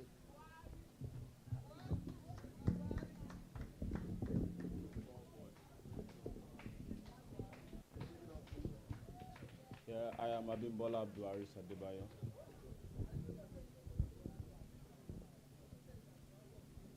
Ọ̀rọ̀ mẹ́ta la máa fi ṣàpèjúwe ilé, òwe mẹ́ta la máa fi ṣàkàwé ilé, àṣàmọ̀ mẹ́ta la máa pamọ́lé, wọn á nílé kókó ń tagbé, wọn á nílé làbọ̀ sinmi oko, wọn á sì tún nílé láti ń kẹ́ṣọ̀ ròde.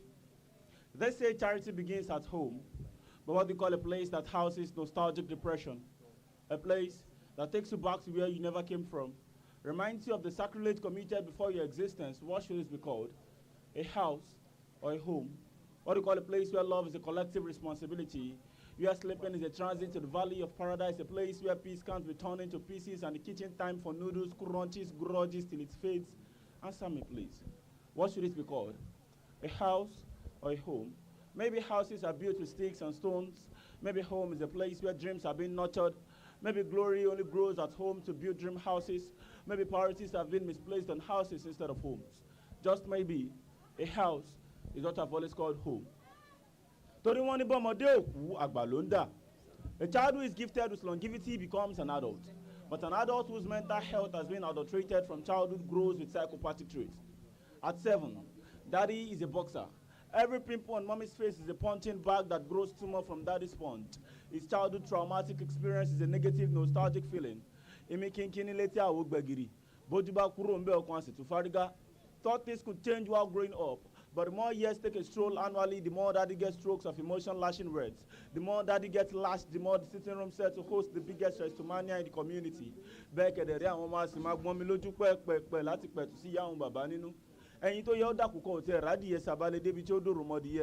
The child who needs to be a man lacks models who plays the vital developmental roles.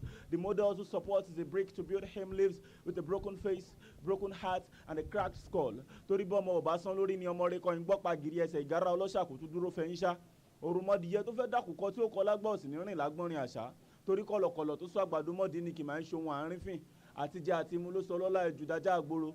Adìyẹ kádìyẹ tó bá gbé mú tàbó rìnrìn àrè. Kódà kí ó jẹ́ ti ìrànà, yóò di ohun àjẹgbé. Sharing glad tidings with gladiators only gets young men exposed to hard drugs, cultism, cybercrimes, callous stone-hearted peers pressurizing puff-puff parts of jumbo weeds and intoxicating seeds. For it's high time to simulate sorrows and stimulate delusional happiness. Head cracked, gnashing grins, forgetting pains, staying happy, forgetting pills. But in all you do, remember, say if them pass you away to survive today, them still pass you away to pass away another day.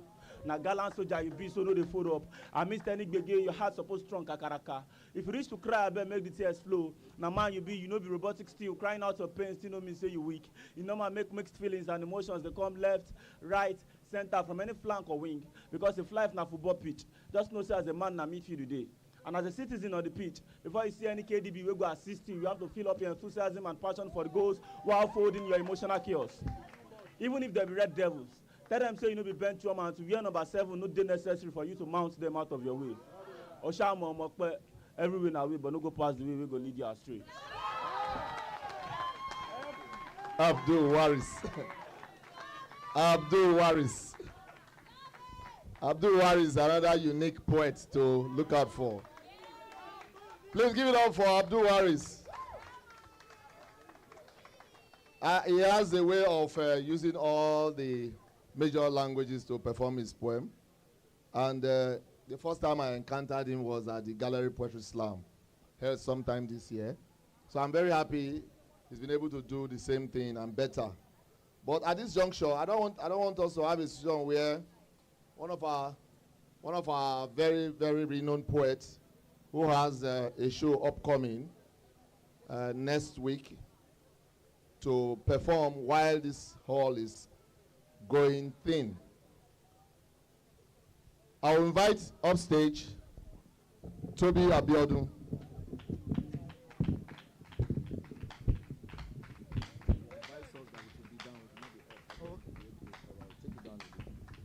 Toby Abiodun is a Benin City-born storyteller and poet, telling conscious personal stories through poetry, performance, music, and film.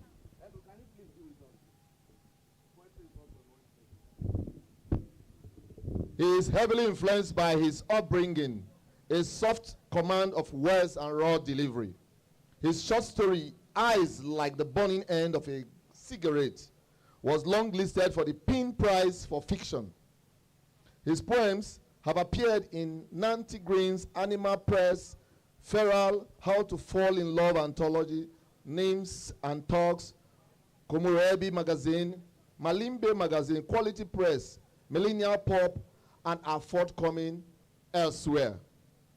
Most known for his popularization of the use of pidgin through his performances, Abiodun has shared work in spaces that include the Poetry Africa Festival in Durban, where he taught poetry at the Durban Correctional Center and Lagos International Poetry Festival, leading to poetry slam titles and awards by prestigious literary bodies in Nigeria.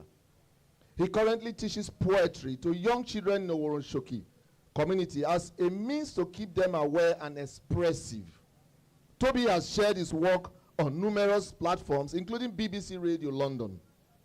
In 2020, he launched Hewlett-Packard's Elite Dragonfly computer with a poem, launched the Alliance Francaise Library with a poem in 2023, was the guest poet at the Global Literary Festival Conference in Lagos 2023, and was a guest slam judge and performer at the U.S. Consulate, celebrating the visit of the U.S. Youth Poet Laureates to Nigeria in 2024. Toby has produced spoken word poetry for corporates and multinationals, including S Nigeria, Oando PLC, Hewlett-Packard, and the MacArthur Foundation. In 2020, he co-created Oriona, a poetry film series centered on the End SARS movement, a history of fire accidents in Nigeria, women's rights, and grief through loss. He is the founder of Before the Silence, a virtual poetry workshop which has its alumni from different places, including the USA and major European countries. I bring you Toby Abiodun. Thank you. Wow, that's a very long bio. I got tired. I should move backwards a little. This is my face, Abby. Yeah. So yeah, it's an honor to be here today. I've been introduced. I'll just go right straight into the stuff. Somewhere in the world, a young boy is writing his first poem. Love letters to a girl. A girl is writing her first poem. A rebel song forming at the edge of her mouth. Somewhere in the world, a rejection is brewing. When it reaches its final destination, the butterflies in the boy's belly will die. The girl will lose her voice. Skies will turn gray and the poet will stop to write. It makes me ask, what makes a poem a poem? How elite must it sound before you call it a voice? Is a poem only a poem if it makes the crowd move? Is it less a work of art if the artist never follows the rules? Because I have never seen anyone bleed from hearing a punchline. A poem isn't always a weapon. Sometimes it is joy, sometimes it is tenderness, sometimes it is the joke in a burning house, an escape route. A poem isn't always what you want it to be. A poem is what the poet says it is. So here, a poem for the poets. You cut yourself open for people. Let them see your bleeding, let them see your hurts. But do you know that the opening act isn't always the star of the show? A poem for my readers. I begin every poem with the sun and end it with the moon, just so you can see each word in a different light. A poem for the homeless. There is no eviction notice for those who choose to live in the moment. A poem for Nigerians. How much pain must be forced into our skins before our bodies begin to revolt? What hands can lift our heavy hearts, host this depressed nation into the sky? A poem for our soldiers. What is the common ground between a gunfight and trauma? Is that they both start with a trigger. A poem for our ancestors, they who got shipped into slavery, they who saw the ocean coming with waves and called it friendly. A poem isn't always what you want it to be. A poem is what the poet says it is. See here, a poem is a song. A poem is the outlier. A poem is soft like the underbelly. A poem is a voice, and the voice is often louder than this. Shalom. So I'll do this last one before I leave. Like I said, I was born in Benin, right? So Pidgin is the language we usually speak. I learned Pidgin before I learned Benin. I learned Pidgin before I learned Yoruba. I probably learned Pidgin before I learned English, because that's how we speak, right? So yeah, so it be. So I'll start with this. How far? Makes sense. I should let you all know that I have zero tolerance for lazy people. They are not my people. Because like China-made product, lazy people know they last. They go a long way only to realize they're not the wrong road and pass. See, lazy people be like Java phones. Them don't know what's up. They are always very far from achieving their dreams. That is why the response to how far is I day. When the correct response to how far should be no far again. So my people, how far? Now, it takes a made-up mind to overcome laziness. And making up your mind does not require a Mary Kay, but it starts with a foundation. So for a young guy like me, the foundation begins to try to make ends meet. The struggle may not end, but ends must be met. My mind be like ice blocks, so sometimes it melts. If hard work really pays, it must pay me in hard currency. Spend myself on the money, call me fatai rolling dollar. Them say street now for sharp guys, and this boy no be dollared. I don't soak myself for hard work, so like Gary, I must rise, and that's just life. The hustle takes common sense, and come on, common sense is common. You just won't find it in the market if you don't shop right. Because dead figure jam you for where you chop life. So break it down in tiny bits like chef when they chop life. I am seeking the light at the end of the tunnel. Call it Star Trek. So when I finally find it, this star no go trek. The road is not for chickens. If you don't take it by the horn, you won't overtake. Because success and mediocrity no be match. That's why them know they play. And laziness be like cashless ATM. The level no they pay. And greatness is just a thing till you breathe life into it. Listen, you don't need Nigeria be repackaging before you go no say you be star. But you drink plenty beer, no mean say you go turn star. Every hustle get payday, but where you the hustle now if you know be where your payday. Them say street now for sharp guys, but it depends on the area where your street day. Because I know sharp guys whose lives have been cut short by blunt dreams. You won't see it if you don't believe it. The boys who sold their souls for chicken change now possess foul spirits. Stay true to yourself. Stay true to yourself. Don't let people who know they stay Cotonou bother you. But if they persist, lay them in the pool of urine and tell them to rest in. Thank you. So hi, yes, I've been given the honor to talk about my events. I'm doing an event on the 24th of this month. That's next week Sunday. It's called Original Psalms. So it's happening at the Kongi's Harvest here on the 24th, starting 4:30.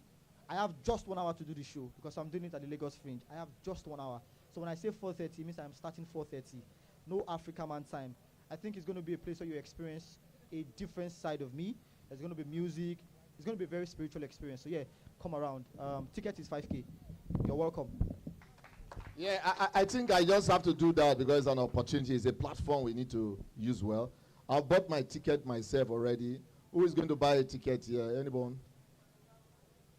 Both said you're buying a ticket. I know you buy a ticket. You can't be sitting close to him and you're not going to the event. But I'm going to give out 4 tickets for that event to 4 persons, 4 lucky ones. I will just post it and those who have the luck will get it. Congratulations. Welcome. So at this point, we've done a lot, but I know we still have a lot to give to society via poetry. So I'll be inviting the one and only Henshaw to please come and do something for us. Henshaw, please give it up for Henshaw. Good evening, everyone. It is an honor to be here. Thank you, sir. Thank you, Pin. And thank you, Mr. Toby. Blessed be that poet. Yeah. I'll be doing a piece titled Our Freedom Story. Chained, detained, shackled. This was our gloomy reality as we sat down on the cold hard floor with our bleeding hands bound to the wall. We clapped our chains and we stomp our weary feet to dance to the tune of enslavement. Our hearts beat faintly to the silence of our dying dreams. It seems the walls are also part of this orchestra as they echo the sorrowful song of our oppression. This is not a sanctuary. This is a gathering of grieving men whose dreams are buried in suffocating darkness, unable to see anything but pictureless visions. But hope is a stubborn thing. Like a rebellious child, hope is a stubborn being. And so, like the resilient young shoot that dares to breach the unyielding tile, is broke a hole in the wall that sorry.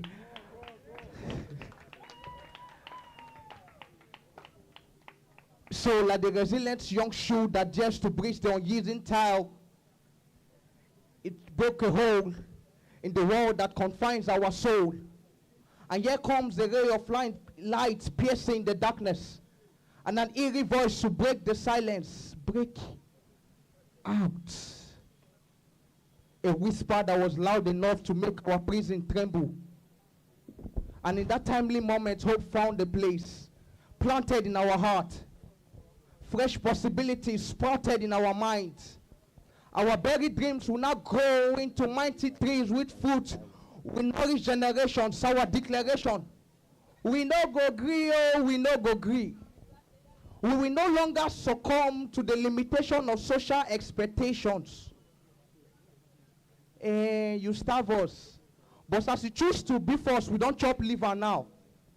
And though bereft of limbs, we will summon the courage to move out of your enslavement. We will carry out our building plans. We will spread out our clip wings and still fly. We will take out this orange garment, put on blue, and find the clues that will take us out of this cell. And as we stood, our freedom song reached our ears. Our melodies transformed as we sing to the rhythm of our chains falling. Our once burdened feet now dance the jubilant steps. Our leg walk towards the direction of liberation. And as we journey out of this oppression, we mark out footprints to mark the pages of our freedom story. Thank you.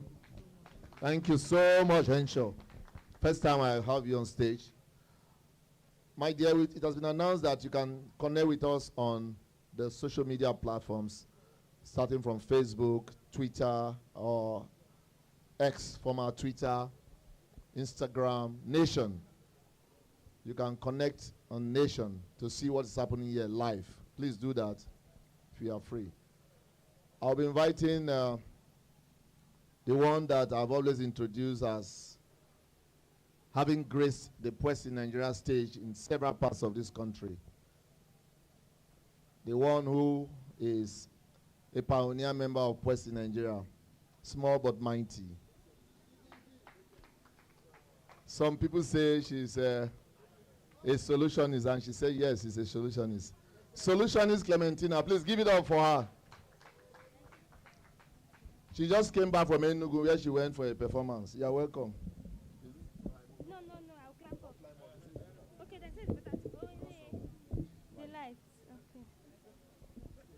I wanted to add... Solutionist Clementina, please take the stage. No Thank time. you, sir. I wanted to add height to my height already. Good evening, everyone. This feels like home. Good to be home. So this piece is dedicated to the man we are celebrating at the Lagos Book and Arts Festival. For me, looking at him, right, I celebrate grace and so many other things, along with what you celebrate. So everything we all celebrate is embedded in this piece. And it is titled Oluwole. I was just asking the law, what's the meaning of Oluwole? And he said it is synonymous to saying wealth as in marriage. So for those of us that do not understand Yoruba, so Oluwole, this is the piece. Freely, it landed in the chest arts of many artists. His art is technical and thoughtful. His heart is fiercely fighting for truth. His root, bringing forth, reveals fruit with depth in originality, creativity, preserving history for posterity. This man died to self, becoming the king's horseman that rode so many along the boulevards of production, script writing, and literature. Through times, the lion and his jewel never ceased to love his ink because writing is his nature. I will call him a pilot because He pioneered the flight.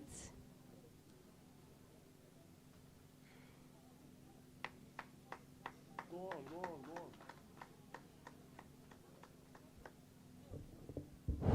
go on. Oluwole. Freely, it landed the chest out of many artists. His art is technical and thoughtful. His art fiercely fighting for truth. His root brings forth revealing fruits with depth of originality, creativity, preserving history for posterity. This man died to self, becoming the king's horseman who wrote so many along the boulevards of production, script writing, and literature. Through times, the lion and his jewel never ceased to love his ink, because writing is his nature. See, I'll call him a pilot, because he pioneered the flight for the Nobel Prize Award, for the Nobel Prize for Literature in the Sub-Sahara Africa. He's a full-blooded Nigerian with umbilical cord lying deep down in the soil beneath the rock. Never has he been called a robot, because it speaks to societal illness, political hypocrisy, and tyrannies, never failing to shun oppressive boats and suits, irrespective of the foot that wears it. Oluwole, Omo Akiwande, a true king, crowned with feathers of consistency and commitment to times, a symbol of wisdom and a living monument for generations. Thank you.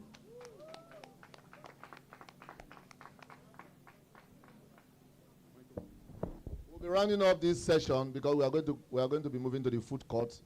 If you are used to events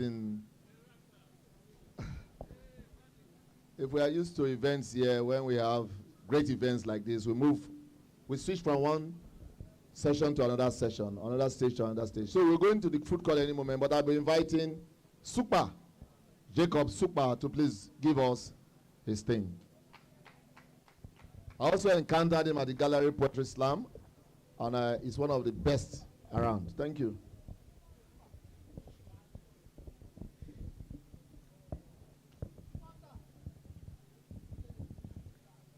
This poem is the mother's grief, who tastes insurgency in her son's name, praying to her PTSD that like a weak erection, affliction won't rise the second time. This poem is the father's hollowed knees, wondering when civil servants will be treated less like servants in his time. This poem is the child's pulse, Afrobeating backwards as if pulled by the threads of a nation that teaches you to succeed in reverse. This poem is a reminder of how courageous it is to hold on to hope with edges so sharp it leaves your palms bloodied in a country where everything else is beyond reach.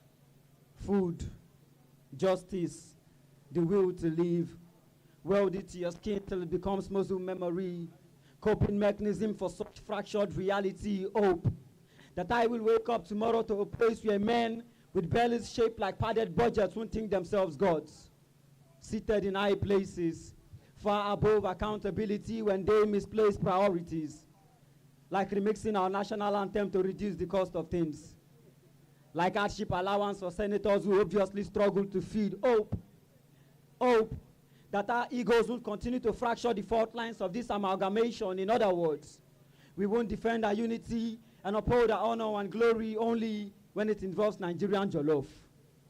Hope of a fatherland where sons who wrestle panic attacks at the scent of their friends. Friends who only keep their words when it's rooted in a death sentence. I go shoot you and nothing go happen. This is Nigeria and nothing go happen. Where daughters won't be raped, then shamed, victim blamed for thinking themselves safe in public transports, school classrooms, with people and in spaces they once found fullness of joy, hope, that I will always the green, white, green one day. I won't hear my spirit be subjected to crushes from attempting to lift this much weight. Do you know how it is to exist in a democracy which thinks of fundamental rights a violation of its terms? And all you can do, like my mother, is project your anger through midnight prayers and a basket full of tears for offering, hoping joy comes in the morning. But this isn't sorrow enduring through the night. The night ended with colonialism. This is an eclipse. Is the labors of our heroes past shadowed by our collective greed? Esau's, are we trade conscience for meat, for public offices, generational wealth for our kids, zombies feeding off each other's dreams, zombies sleepwalking through it? This is an apocalypse we justify like Hollywood scientists, and I swear, there is no Messiah coming to save us from ourselves. They say poets like me are morons, oxymorons. Patriots, we never seem to write anything good about their nation, so I hold on to hope still that I will one day on this stage recite a eulogy to my dear country, and won't hear my conscience convict me of living in denial. Super. Thank you very much. God bless you. So we'll be having Mr. Jose Mujame to give us a vote of thanks. But before then, I'll be inviting one of our former Connect Center lead reps in the person of Favor Agom to actually read his poem. Then Jose Mujame will give us the closing remarks. Thank you. Favor Agom. Favor Agom. Okay.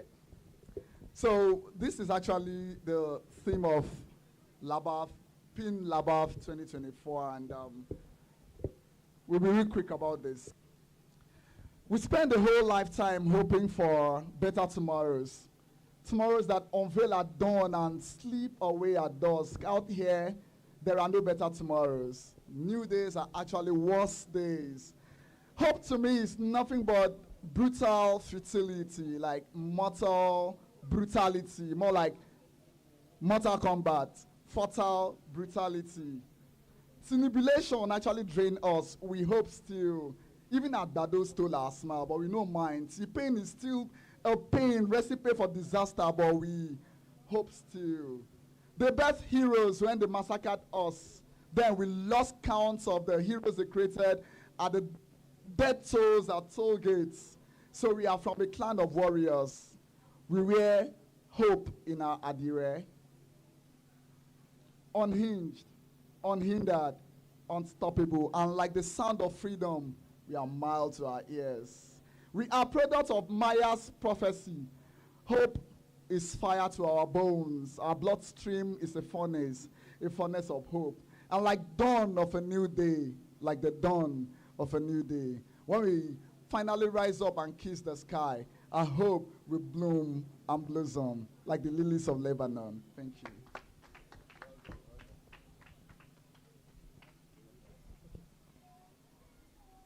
Good evening, everyone. I'm Best Man Michael. I want to officially thank everybody that came for this event. I want to say thanks to members of Age House of Poetry. On behalf of Poets in Nigeria, we are saying thank you. House of Phoebe and every other person that graced this event, I want to say thank you so much. And all of our guests that attended and, of course, gave us one or two of their presentations. I want to say thank you very much for coming. And we believe that with all of the lessons that we've learned and the poetries that we've listened to, hope indeed is a stubborn thing. And we can take that home as a way of challenging ourselves to become better in the future and become more and more better from the legacies that someone like Wole Soyinka has left for every one of us. So thank you so much for coming, and we hope to see you some other time. Thank you. Yeah, we are moving to the food court. Thank you. Good evening, everyone. Sorry for taking our time. Please, we are moving to the food court now to watch a playlet by Crown Troop Africa, which is going to commence in 1 minute. So if your hands on your legs is not busy, please let's make our way to the food court right now. Thank you. It's starting right now in the next 1 minute. Thank you. Thank you so much, please. The food court is my right hand here.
All right, ladies and gentlemen, please a round of applause for him.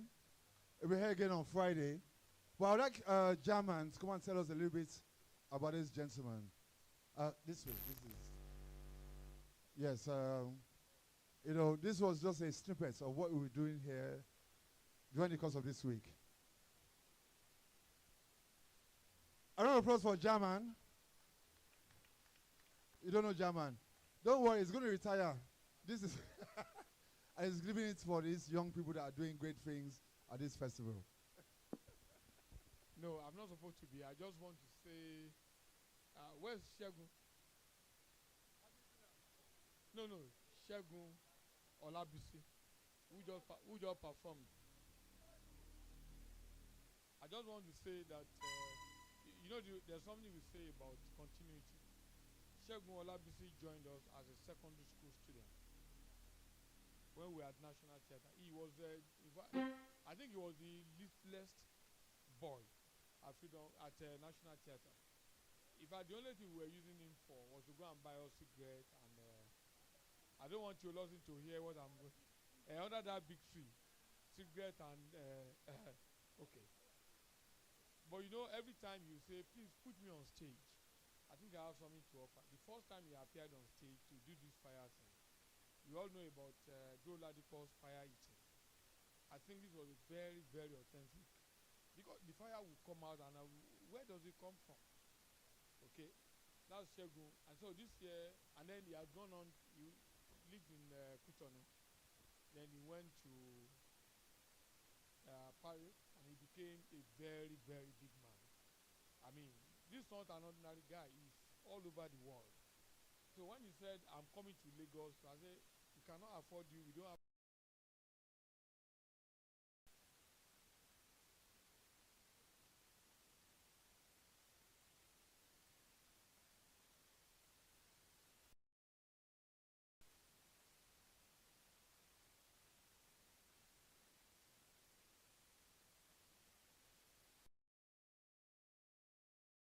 But I won't tell you that he gave me a bribe yesterday. No, he gave Theolosin a bribe. Let him come and defend himself. Advance payment for appearing here, because Shegun also brew wine, one of the finest wines in the world. Shegun brews them, and he brought us 2 bottles. But don't ask me, because my own is in my cellar. Thank you very much, Shegun. So on Friday you'll be here to do a bigger show. Eh? Oh, okay. Bonsoir à tous, comment allez-vous? One is so French, so good evening, ladies and gentlemen. So I think I just have to say thanks to everyone. Thanks to my big brothers for making it happen for me to be here tonight. Yeah, it will come more. Thank you very much. And enjoying the festival, everybody. Ladies and gentlemen, please a round of applause for, once again, a massive round of applause for this performance. Right now, tonight and every night, we shall be having evening activities to unwind and to decongest our brains. So the idea is to decongest our brains so that by tomorrow, we are ready for the next set of activities. Right now, I want to bring on stage Way Forward. Way Forward. Are you ready? Way Forward, please come on stage and let's do this. Of course, we have 2 other acts before we bring on Shegun Adifila. So Way Forward. Way forward, or is it way backwards? Are you ready? You're not ready? Just be drumming your own. Let's not make this thing boring. So this is the Lagos Book and Arts Festival day number 2. Yesterday was fantastic. Yesterday was awesome. And every evening, after all the intellectual activities, we shall be having performances. And that's how we are going to do it. And that's how we've been doing it for the past 26 years. This is the 26th edition of the Lagos Book and Art Festival. So Way Forward.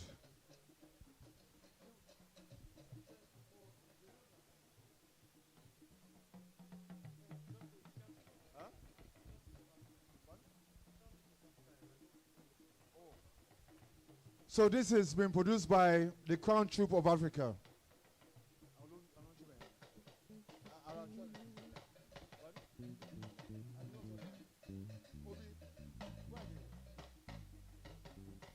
Oh yeah. Well, time is going.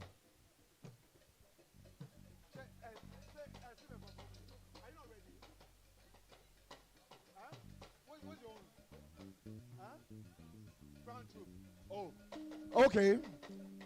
Sorry. What I heard was this. The performance is by Crown Troop, and the name of the performance is Way Forward. So, ladies and gentlemen, a round of applause for the Crown Troop as they come on stage.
Oh yes, ladies and gentlemen. A round of applause for this.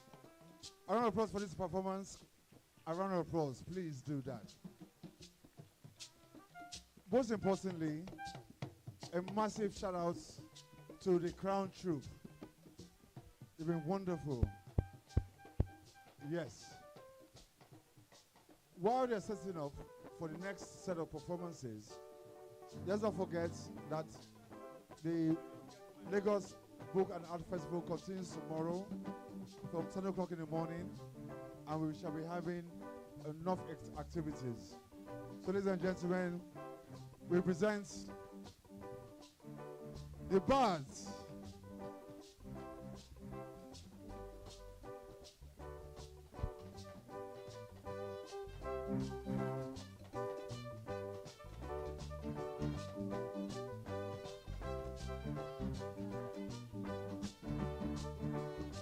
I love my country, I no go lie.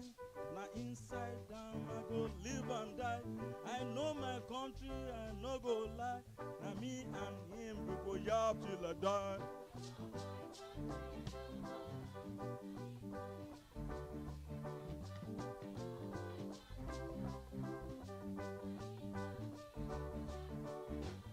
Make I begin with history. That's what we fight in recent memory. When music will come from barrel of gun, was we must keep the nation as one. Me, I think I get problem for me. I dey see double. That's the reason why. Cause when I look, now plenty I dey see. Make I explain. I think you go agree.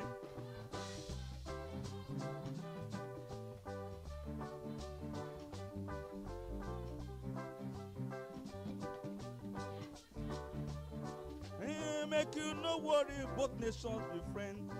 When they fight, they soon make amend. When one back they each, the other go scratch. One go lay egg, the other go hatch. Egg are eggs, but some are rotten. But make I tell you, some are golden. I tell you, my country, no be one. I mean not to yesterday I born.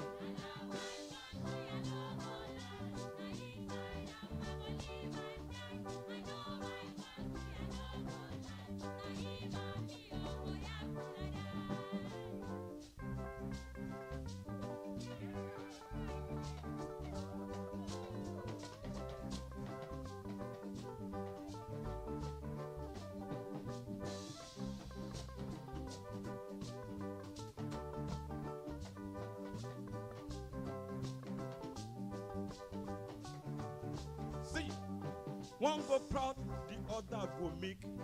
One go hide, the other go sick. One country go slap, the other go turn cheek. And so they are playing hide and seek, the lovely twins of whom I speak. One go hide money, the other go seek. See, seek from Turkey to China, see. The more you look, oh, the less you see.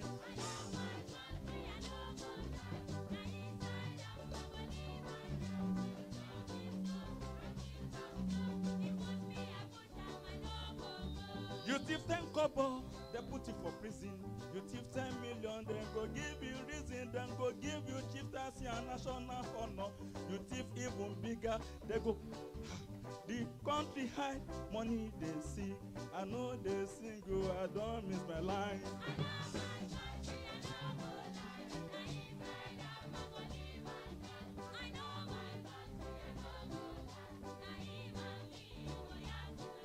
You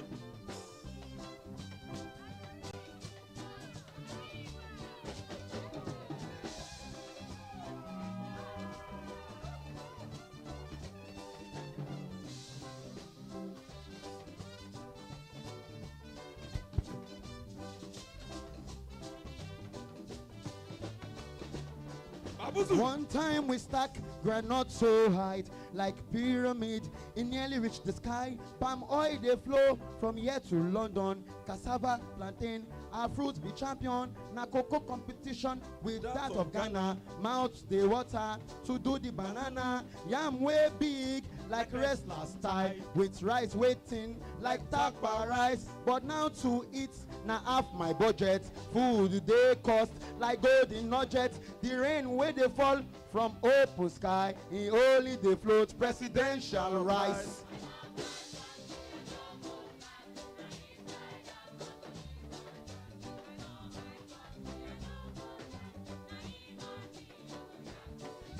The Russian astronaut flying in space, so radio the puzzle to their Moscow base. They say we are traveling over Nigeria, and we see a mountain in built-up areas. Right in the middle of every traffic is this place in madness. Tell us quick, this strange report was fed to computer. We soon analyze the grandiose matter. The computer replied, don't be snobbish, you know it's a load of their national rubbish.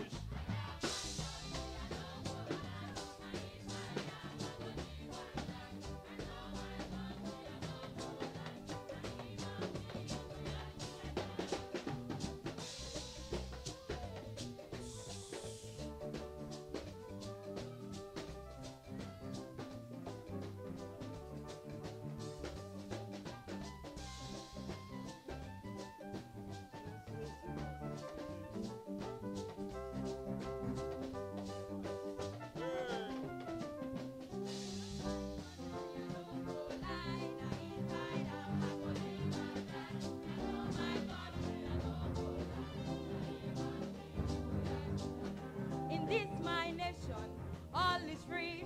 Stop to that, you don't pay a fee. The water tap is free to buy before or take vacation for a month or more. Electricity supply, now part of vacation. For one day show is among vacation. Meat grow, my God.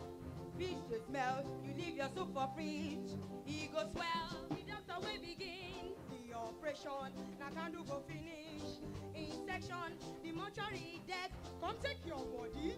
Never know they spare your soul or body. But one man's cause, now another man's blessing. Some the country sick, go learn him lesson. While he dey cook by light of the moon. Hey! Country, I don't turn generator tycoon. Hello?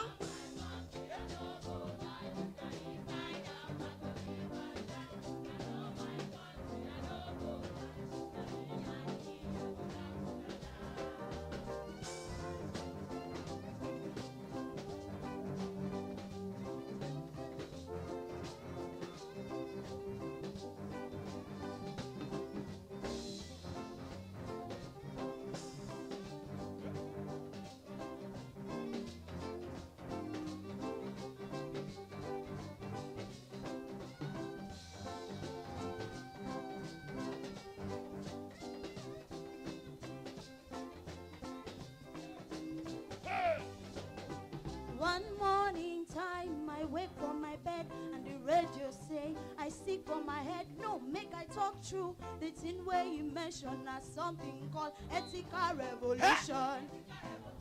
Ethical revolution. Ethical revolution. I go rebel them head. Oh, make I take snuff. Make I clear my head. Make I clear my head. It be like say I still dey sleep. Oh, for my bed. Oh, for my bed. Ethical rebel waiting. Ethical rebel what? Ethical.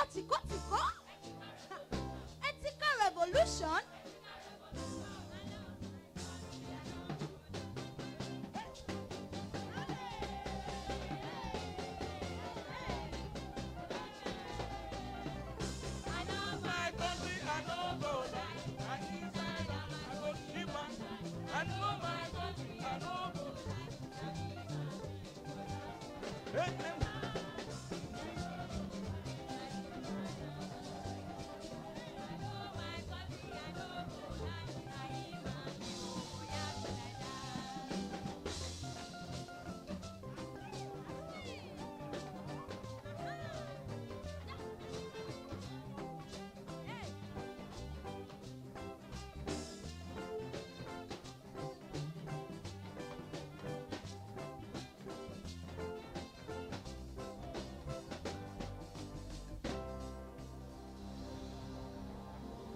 Ethical revolution.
Royal Bards, ladies and gentlemen.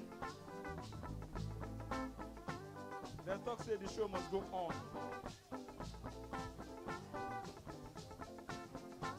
We cannot explain why we can't do it. We will tell you how we did it.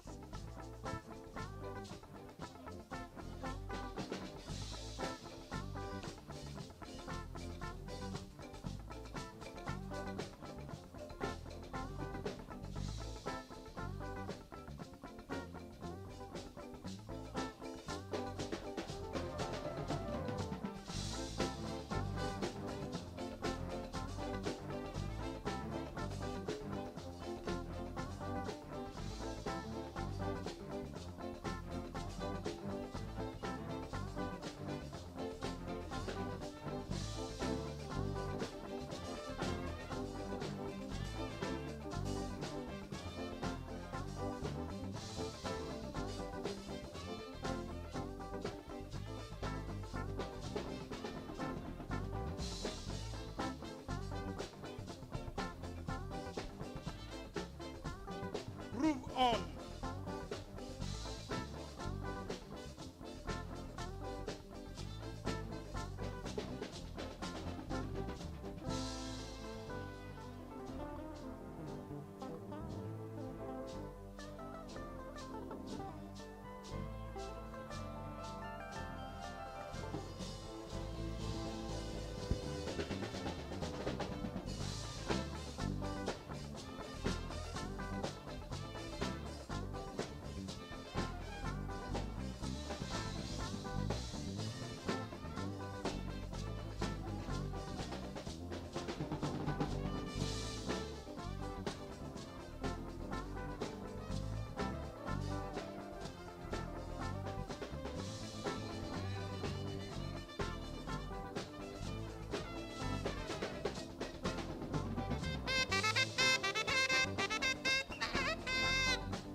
Use them like that.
ọmọ mi jẹ̀yà kékeré o kó má bàa jẹ̀yà tó tóbi lọ́la.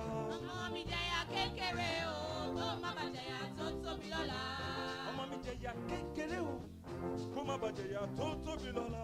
ọmọ mi jẹ̀yà kékeré o kó má bàa jẹ̀yà tó tóbi lọ́la. ọmọ mi jọ̀wọ́ gbọ́ tèmi o tẹ́tí sílẹ̀ sọ́mu tí n bá sọ má ṣe kò títọ́ ọmọ mi olótìtọ́ lójoogun ayé. ọmọ mi jẹ̀yà ọmọ mi jẹ̀yà ọmọ mi jẹ̀yà kékeré mo bẹ́ẹ̀ sẹ́. ọmọ mi jẹ̀yà kékeré o kó má bàa jẹ̀yà tó tóbi lọ́la. ọmọ mi jẹ̀yà ọmọ mi jẹ̀yà ọmọ mi jẹ̀yà kékeré mo bẹ̀bẹ̀. ọmọ mi jẹ̀yà kékeré o kó má bàa jẹ̀yà tó tóbi lọ́la.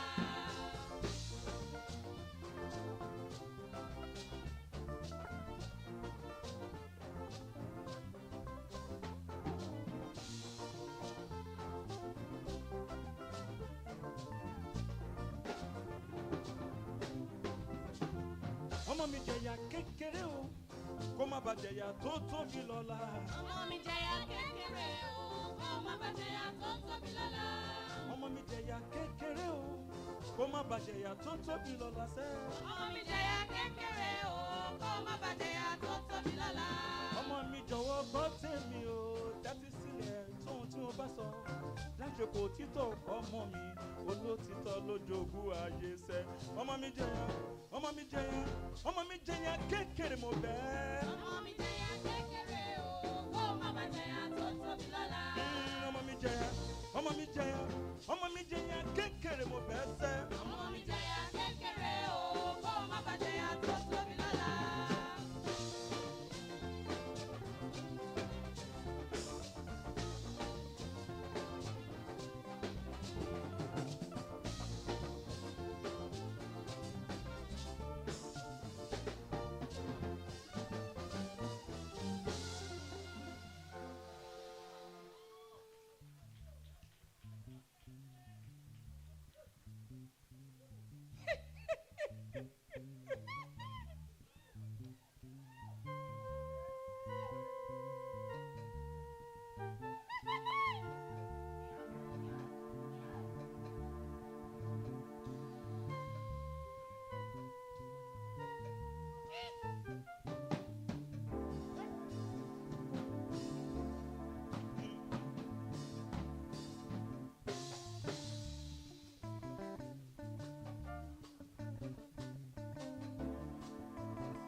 ṣe. ọmọ mi ṣe jẹ́jẹ́. jẹ́jẹ́ lọmọ èkó ṣe. ọmọ mi ṣe jẹ́jẹ́. máa kọjá yìí rẹ jẹ́jẹ́ lọmọ èkó ṣe. ọmọ mi ṣe jẹ́jẹ́. máa kọjá yìí rẹ jẹ́jẹ́ lọmọ èkó ṣe. ọmọ mi ṣe jẹ́jẹ́. ẹni bàbá fẹ́ ni bàbá bá wí ọ̀rọ̀ tí mo bá sọ jọ̀wọ́ tẹ́tí kò gbọ́. má jẹ́ kán gé tí ẹ lọ sọ̀rọ̀ mi ọmọ mi farabalẹ̀ kó gbọ́rọ̀ mi. mo lè kóbi tí mo bá fẹ́ yín gé ṣùgbọ́n dákun dábọ̀ má ṣe tọrọ mi nù. ọmọ onílẹ̀ àtẹ jẹ́jẹ́ àjòjì àtẹ ṣàṣà lájú inú rẹ̀ kó má sọnù ọmọ mi ṣe jẹ́jẹ́.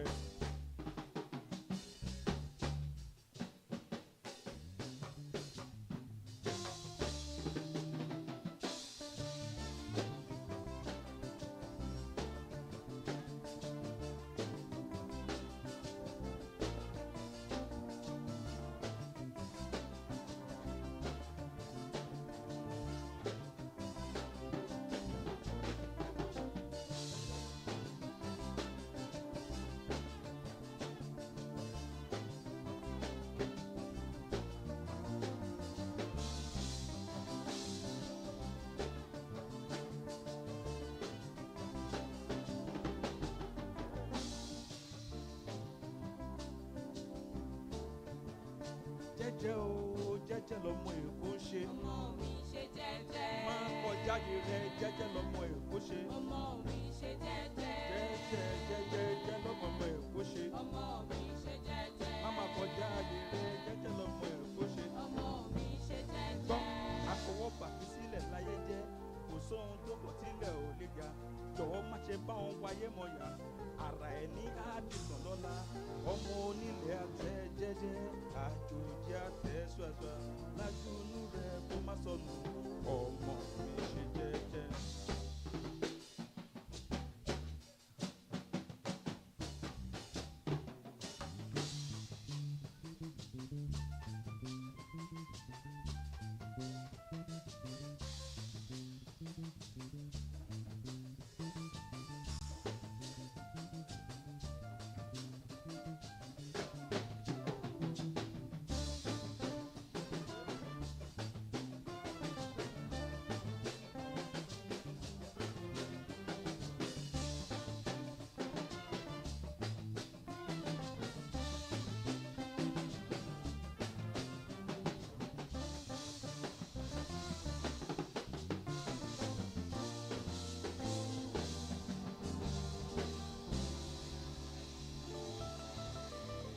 Take it easy, Jeje.